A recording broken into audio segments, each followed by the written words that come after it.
ಹರೇ ಕೃಷ್ಣ. ಎಲ್ರಿಗೂ ನಮಸ್ಕಾರಗಳು. ಇಸ್ಕಾನ್ ಶ್ರೀ ರಾಧಾ ಗೋವಿಂದ ಮಂದಿರ ಮಂಗಳೂರು ಆಯೋಜಿಸಿದಂತ 18 ದಿನಗಳಲ್ಲಿ ಭಗವದ್ಗೀತೆ ಕಲೈರಿ ತರಗತಿಗೆ ತಮ್ಮೆಲ್ಲರಿಗೂ ಕೂಡ ಸ್ವಾಗತ. ಇಂದಿನ ತರಗತಿಯನ್ನು ಮಂಗಳಾಚರಣೆಯೊಂದಿಗೆ ಪ್ರಾರಂಭ ಮಾಡೋಕ್ಕಿಂತ ಮುಂಚೆ ನಮ್ಮ ಎಲ್ಲ ಆಚಾರ್ಯರುಗಳನ್ನ, ಭಗವಂತನನ್ನ, ಆಚಾರ್ಯರುಗಳನ್ನ, ಗುರುವಂದನ್ನ ನೆನೆಸ್ಕೊಂಡ್ ಬರೋಣ. ಶ್ರೀ ಶ್ರೀ ರಾಧಾ ಗೋವಿಂದರಿಗೆ ಅವರ ಚರಣ ಕಮಲಗಳಿಗೆ ನನ್ನ ಒಂದು ಹಣೆ ಹಚ್ಚಿ, ಶ್ರೀ ಶ್ರೀಮದೇಸಿ ಭಕ್ತಿ ವೇದಾಂತ ಶಿಲಾ ಪ್ರಭುಪಾದರ ಒಂದು ಕೃಪೆ ಆಶೀರ್ವಾದವನ್ನ ಬೇಡುತ್ತಾ, ನಮ್ಮ ಗುರುವೃಂದ ಯಾವೆಲ್ಲ ಜ್ಞಾನವನ್ನ ನಮ್ಗೆ ಈ ಒಂದು ಕೃಷ್ಣ ಪ್ರಜ್ಞೆ ದಾರಿ ಎತ್ತಿದ್ದಾರೋ ಯಥಾರೂಪವಾಗಿ, ಮತ್ತೆ ಇಲ್ಲಿ ನೆರೆದಿರುವಂತ ಎಲ್ಲ ವೃಂದಕ್ಕೆ ಅವರ ಒಂದು ಆಶೀರ್ವಾದವನ್ನ ಕೋರಿ, ಏನು ಈ ಶಿಲಾ ಪ್ರಭುಪಾದರು ಯಥಾರೂಪವಾಗಿ ನಮ್ಗೆ ಬೋಧನೆಗಳನ್ನ ಕೊಟ್ಟಿದ್ದಾರೋ ಹಾಗೇನೆ ನನ್ನ ಒಂದು ವಾಣಿ ಸೇವೆಯ ಮೂಲಕ ತಮ್ಮೆಲ್ಲರ ಹೃದಯದಲ್ಲಿ ಕೃಷ್ಣ ಪ್ರಜ್ಞೆಯ ಬೀಜವನ್ನ ಬಿತ್ತು ಹಾಗೆ ಆಶೀರ್ವಾದವನ್ನ ನಾವು ಕೇಳೋಣ. ಆಶೀರ್ವಾದದೊಂದಿಗೆ ನಾವು ಪ್ರಾರ್ಥನೆಯನ್ನ ಮಾಡೋಣ. ಎಲ್ರೂ ಕೈ ಮುಗಿದು ನನ್ನ ಜೊತೆಗೆ ಪ್ರಾರ್ಥನೆಯನ್ನ ಮಾಡಿ ಮ್ಯೂಟ್ ಅಲ್ಲಿ ಇಟ್ಕೊಂಡು, ಓಂ ನಮೋ ಭಗವತೆ ವಾಸುದೇವಾಯ, ಓಂ ನಮೋ ಭಗವತೆ ವಾಸುದೇವಾಯ, ಓಂ ನಮೋ ಭಗವತೆ ವಾಸುದೇವಾಯ, ಓಂ ಅಜ್ಞಾನತಿಮಿರಾಂಧಸ್ಯ ಜ್ಞಾನಾಂಜನಶಲಾಕಯಾ ಚಕ್ಷುರುನ್ಮಿಲಿತಂ ಯೇನ ತಸ್ಮೈ ಶ್ರೀ ಗುರುವೇ ನಮಃ. ನಮಃ ಓಂ ವಿಷ್ಣುಪಾದಾಯ ಕೃಷ್ಣಪ್ರೇಷ್ಠಾಯ ಭೂತಲೇ ಶ್ರೀಮತೆ ಭಕ್ತಿವೇದಾಂತ ಸ್ವಾಮಿನ್ನಿತೆ ನಾಮಿನೇ. ನಮಸ್ತೆ ಸಾರಸ್ವತೆ ದೇವೆ ಗೌರವಾಣಿ ಪ್ರಚಾರಿಣಿ ನಿರ್ವಿಶೇಷ ಶೂನ್ಯವಾದಿ ಪಾಶ್ಚಾತ್ಯ ದೇಶತಾರಿಣಿ. ನಮಃ ಓಂ ವಿಷ್ಣುಪಾದಾಯ ಕೃಷ್ಣಪ್ರೇಷ್ಠಾಯ ಭೂತಲೇ ಶ್ರೀಮತೆ ಜಯಪತಾಕ ಸ್ವಾಮಿನ್ನಿತೆ ನಾಮಿನೇ. ನಮಃ ಆಚಾರ್ಯ ಪಾದಾಯ ನಿತಾಯ ಕೃಪಾ ಪ್ರದಾಯಿನಿ ಗೌರಕಥಾ ದಾಮದಯ ನಗರ ಗ್ರಾಮ ತಾರಿಣಿ. ಮೂಕಂ ಕರೋತಿ ವಾಚಾಲಂ ಪಂಗುಂ ಲಂಗಾಯತೆ ಗಿರಿಂ ಯತ್ಕೃಪಾತಮಹಂ ವಂದೇ ಪರಮಾನಂದಂ ಮಾಧವಂ. ಜೈ ಶ್ರೀ ಕೃಷ್ಣ ಚೈತನ್ಯ ಪ್ರಭು ನಿತ್ಯಾನಂದ ಶ್ರೀ ಅದ್ವೈತ ಗದಾಧರ ಶ್ರೀವಾಸಾದಿ ಗೌರ ಭಕ್ತ ವೃಂದ. ಹರೇ ಕೃಷ್ಣ ಕೃಷ್ಣ ಕೃಷ್ಣ ಹರೇ ಹರೇ, ಹರೇ ರಾಮ ರಾಮ ರಾಮ ಹರೇ ಹರೇ. ಹರೇ ಕೃಷ್ಣ. ಇಸ್ಕಾನ್ ಶ್ರೀ ರಾಧಾ ಗೋವಿಂದ ಕಿ ಜೈ, ಶ್ರೀ ಗೌರ್ ನಿತಾಯ್ ಕಿ ಜೈ, ಶಿಲ ಪ್ರಭುಪಾದ್ ಕಿ ಜೈ, ಶಿಲ ಗುರುದೇವ ಕಿ ಜೈ. ಎಲ್ಲ ಗುರು ಪರಂಪರೆಗೂ, ಶಿಕ್ಷಾ ಗುರುಗಳಿಗೂ ಜೈ, ಎಲ್ಲ ಶಿಕ್ಷಾ ಗುರುಗಳಿಗೂ ಜೈ. ಇಲ್ಲಿ ನೆರೆದಿರುವಂತ ಎಲ್ಲ ಭಕ್ತ ವೃಂದಕ್ಕೂ ಜೈ. ವಾಂಚಾ ಕಲ್ಪತರುಭ್ಯಶ್ಚ ಕೃಪಾ ಸಿಂಧುಭ್ಯೇವ ಚ ಪತಿತಾನಾಂ ಪಾವನೇಭ್ಯೋ ವೈಷ್ಣವೇಭ್ಯೋ ನಮೋ ನಮಃ. ಅನಂತ ಕೋಟಿ ವೈಷ್ಣವ ವೃಂದ ಕಿ ಜೈ, ಶಿಲ ಪ್ರಭುಪಾದ್ ಕಿ ಜೈ, ಶಿಲ ಗುರುದೇವ ಕಿ ಜೈ. ಹರೇ ಕೃಷ್ಣ. ಇವತ್ತಿನ ತರಗತಿಯ ಒಂದು ಅಧ್ಯಾಯವನ್ನ ಪ್ರಾರಂಭ ಮಾಡೋಕ್ಕಿಂತ ಮುಂಚೆ ನಾವು ನಿನ್ನೆಯ ತರಗತಿಯಲ್ಲಿ ಯಾವುದೆಲ್ಲ ವಿಷಯಗಳನ್ನ ತಿಳಿದುಕೊಂಡು ಬಂದ್ವಿ, ಅಧ್ಯಾಯ 8ರಲ್ಲಿ ಅನ್ನೋದನ್ನ ನಾವು ನೋಡೋಣ. ಅಧ್ಯಾಯ 8ರಲ್ಲಿ ಅರ್ಜುನ ಕೇಳಿದಂತಹ 8 ಪ್ರಶ್ನೆಗಳಿಗೆ ಭಗವಂತ ಉತ್ತರಿಸ್ತಾರೆ. ಕಿಂ ಬ್ರಹ್ಮ ಕಿಂ ಅಧ್ಯಾತ್ಮ ಅಂತ ಕೇಳ್ತಾನೆ. ಸಾವಿನ ಸಮಯದಲ್ಲಿ ಕೃಷ್ಣನನ್ನ ನೆನಪಿಸಿಕೊಳ್ಳೋದು ಹೇಗೆ ಅನ್ನೋದ್ರ ಕುರಿತಾಗಿ ನಾವು ತಿಳಿದುಕೊಂಡ್ವಿ. ಯೋಗ ಮಿಶ್ರಿತ ಭಕ್ತಿ ಮತ್ತೆ ಕೃಷ್ಣನನ್ನ ಸ್ಮರಿಸುವಂತದ್ದು ಯಾವುದರಲ್ಲಿ ಯಾವುದು ಶ್ರೇಷ್ಠ, ಶುದ್ಧ ಭಕ್ತಿಯಿಂದ ಹೇಗೆ ಕೃಷ್ಣನನ್ನ ಸ್ಮರಿಸಬೇಕು, ಈ ಭೌತಿಕ ಪ್ರಪಂಚ ಮತ್ತೆ ಈ ಆಧ್ಯಾತ್ಮಿಕ ಪ್ರಪಂಚ ಇವುಗಳ ಒಂದು ವ್ಯತ್ಯಾಸ, ಶುದ್ಧ ಭಕ್ತಿಯಿಂದಲೇ ಪರಮೋನ್ನತವನ್ನ ನಾವು ಸಾಧಿಸ್ಲಿಕ್ಕೆ ಸಾಧ್ಯ ಅನ್ನೋದನ್ನ ನಾವು ತಿಳಿದುಕೊಂಡ್ವಿ. ಇವತ್ತಿನ ತರಗತಿಯಲ್ಲಿ ಆ ಏನು ಶುದ್ಧ ಭಕ್ತಿಯನ್ನ ಸಾಧಿಸುವಂತ ವಿಧಾನ ಇದೆ, ಕೃಷ್ಣನನ್ನ ಸ್ಮರಿಸುವಂತ ವಿಧಾನ ಇದೆ, ಆ ಸಾಧನೆ ಹೇಗೆ ನಾವು ಮಾಡಬಹುದು ಅನ್ನೋದನ್ನ ನಾವು ಇವತ್ತಿನ ಒಂದು ತರಗತಿಯಲ್ಲಿ ತಿಳ್ಕೊಳ್ತೇವೆ. ಸೊ ಹಿಂದಿನ ಒಂದು ತರಗತಿಯಲ್ಲಿ ನಾವು ಜೀವನದ ಒಂದು ಅಂತಿಮ ಪರೀಕ್ಷೆಯನ್ನ ಕೊಡ್ಬೇಕು ಅಂದ್ರೆ ಅಭ್ಯಾಸ ಮುಖ್ಯ, ಆ ಅಭ್ಯಾಸ ಹೇಗೆ ಮಾಡ್ಬೇಕು ಅನ್ನೋದನ್ನ ನಾವು ತಿಳ್ಕೊಂಡ್ವಿ. ಅದರ ಒಂದು ಪ್ರಾಯೋಗಿಕ ವಿಧಾನವನ್ನ ನಾವು ತಿಳ್ಕೊಳ್ತೇವೆ. ಸೊ ನಮ್ಗೆಲ್ರಿಗೂ ಕೂಡ ಗೊತ್ತು, ನಾವು ಎಲ್ರು ಕೂಡ ಭೌತಿಕ ಪ್ರಪಂಚದ ಒಂದು 3 ತಾಪತ್ರಯದಲ್ಲಿ ಸಿಲ್ಕೊಂಡಿದ್ದೇವೆ. ಆದಿ ಭೌತಿಕ, ಆಧ್ಯಾತ್ಮಿಕ, ಆದಿ ದೈವಿಕ ಕ್ಲೇಶಗಳಲ್ಲಿ. ಎಲ್ಲ ಈ ಒಂದು ಜೀವ ಜಂತುಗಳಿಂದ ಬರುವಂತಹ ಒಂದು ಕ್ಲೇಶವನ್ನ, ಸೊಳ್ಳೆ ಆಗಿರ್ಬಹುದು, ಮಲೇರಿಯಾ, ಟೈಫಾಯ್ಡ್, ಇವೆಲ್ಲ ಏನೇನು ರೋಗಗಳು ರುಜಿನಗಳು ಬರುತ್ತೋ ಇವೆಲ್ಲ ಆದಿ ಭೌತಿಕ ಕ್ಲೇಶ ಅಂತ ಹೇಳ್ತೇವೆ. ಆದಿ ಭೌತಿಕ ಅಂದ್ರೆ ಈ ಎಲ್ಲಿ ಇರುವಂತಹ ಕೀಟಗಳಿಂದ ಬರುವಂತಹ ಒಂದು ಕ್ಲೇಶಗಳು. ಆಧ್ಯಾತ್ಮಿಕ ಅಂತಂದ್ರೆ ನಮ್ಮ ಮಾನಸಿಕ ಒಂದು ಖಿನ್ನತೆ ಆಗಿರಬಹುದು, ಹ್ಮ್ ಆ ಒಂದು ಒತ್ತಡ ಆಗಿರಬಹುದು. ಇವೆಲ್ಲವೂ ಕೂಡ ಮಾನಸಿಕಕ್ಕೆ ಸಂಬಂಧಪಟ್ಟಿರುವಂತಹ ಒಂದು ಒತ್ತಡಗಳು ಕೂಡ ನಮ್ಗೆ ಬರುತ್ತೆ ಅಲ್ಲ. ಕೆಲವೊಂದು ಸಮಯದಲ್ಲಿ ಮಾರ್ಗದರ್ಶನ ಸಿಗೋದಿಲ್ಲ ನಮಗೆ, ಡಿಸಿಷನ್ ಅನ್ನ ತಗೊಳ್ಳಿಕ್ಕಾಗಲ್ಲ, ನಿರ್ಧಾರಗಳನ್ನ ತೆಗೆದುಕೊಳ್ಳಿಕ್ಕಾಗಲ್ಲ. ಇವೆಲ್ಲ ಕೂಡ ಆಧ್ಯಾತ್ಮಿಕವಾದಂತಹ ಕ್ಲೇಶಗಳು. ಆದಿ ಭೌತಿಕ, ಆದಿ ದೈವಿಕ. ಆದಿ ದೈವಿಕ ಕ್ಲೇಶ ಅಂತಂದ್ರೆ ದೇವತೆಗಳು ಮುನಿಸ್ಕೊಂಡಾಗ ಬರುವಂತಹ ಕ್ಲೇಶಗಳನ್ನ ನಾವು ನೋಡಿದ್ವಿ. ಏನೆಲ್ಲ ಈ ಒಂದು ಅತಿವೃಷ್ಟಿ ಆಗಿರ್ಬೋದು, ಅನಾವೃಷ್ಟಿ ಆಗಿರ್ಬೋದು, ಅಂದ್ರೆ ಜೋರಾಗಿ ಮಳೆ ಆಗುವಂಥದ್ದು, ಮಳೆ ಆಗದೆ ಇರುವಂಥದ್ದು, ಮತ್ತೆ ಸುನಾಮಿ ಆಗುವಂಥದ್ದು, ಬಿರುಗಾಳಿ ಬೀಸುವಂಥದ್ದು, ಇವೆಲ್ಲವೂ ಕೂಡ ನಮ್ಗೆ ಆದಿ ಭೌತಿಕವಾಗಿ ಬರುವಂತಹ ಕ್ಲೇಶಗಳು. ಮತ್ತೆ ಇನ್ನು ಕೆಲವೊಂದು ಈ 4 ರೀತಿಯಾದಂತಹ ಭೌತಿಕ ಒಂದು ಕ್ಲೇಶಗಳನ್ನು ನಾವು ಕಾಣ್ತೇವೆ. ಅದೇ ಜನ್ಮ, ಮೃತ್ಯು, ಜರ, ವ್ಯಾಧಿ. ಹುಟ್ಟುತ್ತೇವೆ, ಸಾಯ್ತೇವೆ, ಮಧ್ಯದಲ್ಲಿ ಬರುವಂತದ್ದು ರೋಗ, ಮತ್ತೆ ಮುಪ್ಪು. ಇವೆಲ್ಲವುಗಳು ಕೂಡ ನಮ್ಗೆ ಖಚಿತವಾಗಿರುವಂತದ್ದು, ಎಲ್ರಿಗೂ ಕೂಡ ಇದೆ, ಯಾರಿಗಿಲ್ಲ ಅಂತ ಇಲ್ಲ. ಪ್ರತಿಯೊಂದು ಜೀವರಾಶಿಗೂ ಕೂಡ ಇರುವಂತದ್ದು. ಮತ್ತೆ ಜೊತೆಗೆ ಈ ಒಂದು ಭೌತಿಕ ಪ್ರಪಂಚದಲ್ಲಿ ನಾವು ಬಯಸುವಂತದ್ದು ಕೇವಲ 4 ಸುಖಗಳನ್ನ. ಅದೇ ತಿನ್ನುವುದು, ಮಲಗೋದು, ಮತ್ತೆ ಈ ಮೈಥುನ, ರಕ್ಷಿಸುವಂತದ್ದು, ನಮ್ಮನ್ನ ನಾವು ರಕ್ಷಿಸುವಂತದ್ದು. ಇವು 4 ಬಿಟ್ಟು ಬೇರೆ ಏನು ಇಲ್ವೇ ಇಲ್ಲ ನಮ್ಮ ಜೀವನದಲ್ಲಿ. ಇವೇ ನಮ್ಗೆ ಮೂಲವಾಗಿರುವಂತದ್ದು. ಹಾಗಾದ್ರೆ ಇವೆಲ್ಲವೂ ಕೂಡ ಸಮಸ್ಯೆಗಳೇ. ಈ ಸಮಸ್ಯೆಗಳಿಗೆ ಏನಾದ್ರೂ ಪರಿಹಾರ ಇದೆಯಾ? ಖಂಡಿತವಾಗಿಯೂ ಕೂಡ ಪರಿಹಾರ ಇದೆ. ಆ ಪರಿಹಾರ ಎಲ್ಲಿ ಸಿಗುತ್ತೆ? ಆ ಪರಿಹಾರ ನಮ್ಗೆ ಭಗವದ್ಗೀತೆಯಿಂದ ಸಿಗುತ್ತೆ. ಹಾಗಾಗಿ ಇದಕ್ಕೆ ಆಧ್ಯಾತ್ಮಿಕ ಪರಿಹಾರಗಳು ಅಂತ ನಾವು ಕರಿತೇವೆ. ಸೊ ಅದನ್ನ ನಾವು ಇವತ್ತು ಆಧ್ಯಾತ್ಮಿಕ ಪರಿಹಾರ ಹೇಗೆ ಪಡ್ಕೊಳ್ಬಹುದು ನಮ್ಮ ದೈನಂದಿನ ಜೀವನದಲ್ಲಿ. ಕೆಲವು ವಸ್ತುಗಳನ್ನ ಬಳಸಿ, ಕೆಲವು ವಿಷಯಗಳನ್ನ ಬಳಸಿ, ಕೆಲವೊಂದು ಭಗವಂತ ಹೇಳಿರುವಂತ ಮಾರ್ಗಗಳನ್ನ ಬಳಸಿ ಹೇಗೆ ನಾವು ಭಗವಂತನನ್ನ ಸ್ಮರಿಸಬಹುದು ಅನ್ನೋದನ್ನ ನಾವು ಈ ಒಂದು ಅಧ್ಯಾಯದಲ್ಲಿ ಪ್ರಾಯೋಗಿಕವಾಗಿ ನಾವು ತಿಳ್ಕೊಳ್ತೇವೆ. ಹಾಗಾಗಿ ಈ ಒಂದು ಅಧ್ಯಾಯದ ಹೆಸರು ರಾಜವಿದ್ಯಾ ರಾಜಗುಹ್ಯ ಯೋಗ ಅಂತ ಹೇಳಿ ಕರೀತಾರೆ. ಈಗಾಗಲೇ ನಾವು ಸುಮಾರು ಗುಹ್ಯ ರಹಸ್ಯವನ್ನ ತಿಳ್ಕೊಂಡಿರುವಂತದ್ದು ಮೊದಲನೇ ಅಧ್ಯಾಯದಿಂದ, 2ನೇ ಅಧ್ಯಾಯದಿಂದ. ಈ ಒಂದು ಅಧ್ಯಾಯ ರಾಜವಿದ್ಯಾ ಅತ್ಯಂತ ಗುಹ್ಯವಾಗಿರುವಂತದ್ದು. ಹಾಗಾಗಿ ಈ ವಿದ್ಯೆಗಳಲ್ಲಿಯೇ ರಾಜನಾಗಿರುವಂತದ್ದು ಅಂತ. ಸುಮಾರು ವಿದ್ಯೆಗಳನ್ನು ನಾವು ಕಾಣ್ತೇವೆ, ಆ ವಿದ್ಯೆಗೇನೆ ರಾಜ ಆಗಿರುವಂತದ್ದು. ಹಾಗಾಗಿ ಅತ್ಯಂತ ಗುಹ್ಯವಾದ ಜ್ಞಾನ. ಹೀಗೆ ಅನನ್ಯ ಭಕ್ತನಾಗುವುದು ಹೇಗೆ ಅನ್ನುವಂತ ಒಂದು ಪ್ರಶ್ನೆಗೆ ಸೂಕ್ತವಾದಂತಹ ಉತ್ತರವನ್ನ ಕೊಡುವಂಥದ್ದೇ ಈ ಒಂದು ಅಧ್ಯಾಯ. ಅದಕ್ಕಾಗಿ ಪರಮ ಗುಹ್ಯ ಜ್ಞಾನ ಅಂತ ಹೇಳಿ ಕರೆಯಲಾಗುತ್ತೆ. ಈ ಒಂದು ಅಧ್ಯಾಯ 34 ಶ್ಲೋಕಗಳನ್ನ ಒಳಗೊಂಡಿದೆ. ಈ ಒಂದು ಬ್ರಹ್ಮಾಂಡದ ಏನು ವಿಸ್ತಾರಗಳಿದೆಯಲ್ಲ, ಆ ಬ್ರಹ್ಮಾಂಡದ ವಿಸ್ತಾರದಿಂದ ನಮ್ಮ ಒಂದು ಭಕ್ತಿ ಅನ್ನುವಂತ ಅಂತರಂಗದವರೆಗೆ ಯಾವ ಒಂದು ನೋಟವನ್ನ ಇದು ಕೊಡುತ್ತೆ ಅನ್ನೋದನ್ನ ನಾವು ಇಲ್ಲಿ ನೋಡ್ತೇವೆ. ಈ ಒಂದು ಅಧ್ಯಾಯದಲ್ಲಿ ಜ್ಞಾನದ ವೈಶಿಷ್ಟ್ಯ ಮತ್ತೆ ಅದರ ಅರ್ಹತೆಯನ್ನ ತಿಳ್ಕೊಳ್ತೇವೆ. ರಾಜವಿದ್ಯೆ, ರಾಜಗುಹ್ಯ, ಅತ್ಯುನ್ನತ ಒಂದು ರಹಸ್ಯದ ಜ್ಞಾನ ಎಲ್ಲಿಂದ ಸಿಗತ್ತೆ? ಆ ವಿದ್ಯೆ ನಮ್ಗೆ ಭಗವಂತ ಕೊಟ್ರು. ಆ ವಿದ್ಯೆ ಯಾವುದು, ಹೇಗೆ ಆ ಒಂದು ಲಕ್ಷಣಗಳಿದೆ ಆ ವಿದ್ಯೆಯದ್ದು, ಆ ವಿದ್ಯೆ ಏನೇನು ಫೀಚರ್ಸ್ ಇದೆ ಆ ವಿದ್ಯೆದು ಅಂತ ತಿಳ್ಕೊಳ್ತೇವೆ. ಸೊ ಆ ವಿದ್ಯೆನ ತಿಳ್ಕೊಳ್ಬೇಕು ಅಂತಂದ್ರೆ ನಾವು ಯಾರ ಸಹಾಯವನ್ನ ತಗೊಳ್ಬೇಕು? ಗುರುವಿನ ಸಹಾಯ. ಆಮೇಲೆ ಯಾರು ತಿಳ್ಕೊಳ್ತಾರೆ? ಗುರುವಿನ ಮುಖೇನಾನೇ ನಾವು ತಿಳ್ಕೊಬಹುದು. ಯಾರು ತಿಳ್ಕೊಳ್ಳೋದಿಲ್ಲ, ಯಾರಿಗೆ ಅಸೂಯೆ ಇರುತ್ತೋ ಅವ್ರು ತಿಳ್ಕೊಳ್ಳೋದಿಲ್ಲ. ಮತ್ತೆ ಹೀಗೆ ಭಕ್ತಿಯ ಒಂದು ಸರಳತೆ ವಿಧಾನವನ್ನ, ಜೀವನದ ವಿಧಾನವನ್ನ ಇಲ್ಲಿ ನಮ್ಗೆ ಹೇಳಿಕೊಡ್ತಾರೆ. ಮತ್ತೆ ಈ ಒಂದು ಅನನ್ಯ ಭಕ್ತಿಯನ್ನ ಮಾಡುವಂತದ್ದು ಹೇಗೆ? ಸೊ ಭಗವಂತ ನಮ್ಮ ಯೋಗಕ್ಷೇಮವನ್ನ ನೋಡ್ತಾನ ಖಂಡಿತವಾಗಿಯೂ ಕೂಡ ಅನ್ನೋದು ಕೂಡ ಈ ಒಂದು ಅಧ್ಯಾಯದಲ್ಲಿ ನಮ್ಗೆ ತಿಳಿಸುತ್ತೆ. ಹೀಗೆ ಈ ಒಂದು ರಾಜಗುಹ್ಯ ರಾಜ ವಿದ್ಯಾ ಯೋಗದ ಈ ಒಂದು ಮೊದಲನೇ ಶ್ಲೋಕ. ಶ್ರೀ ಭಗವಾನುವಾಚ ಇದಂ ತೂತೆ ಗುಹ್ಯತಮಂ ಪ್ರವಕ್ಷ್ಯಾಮ್ಯನುಸೂಯವೇ ಜ್ಞಾನಂ ವಿಜ್ಞಾನ ಸಹಿತಂ ಯಜ್ಞಾತ್ವಾ ಮೋಕ್ಷಸೇ ಶುಭಾತ್.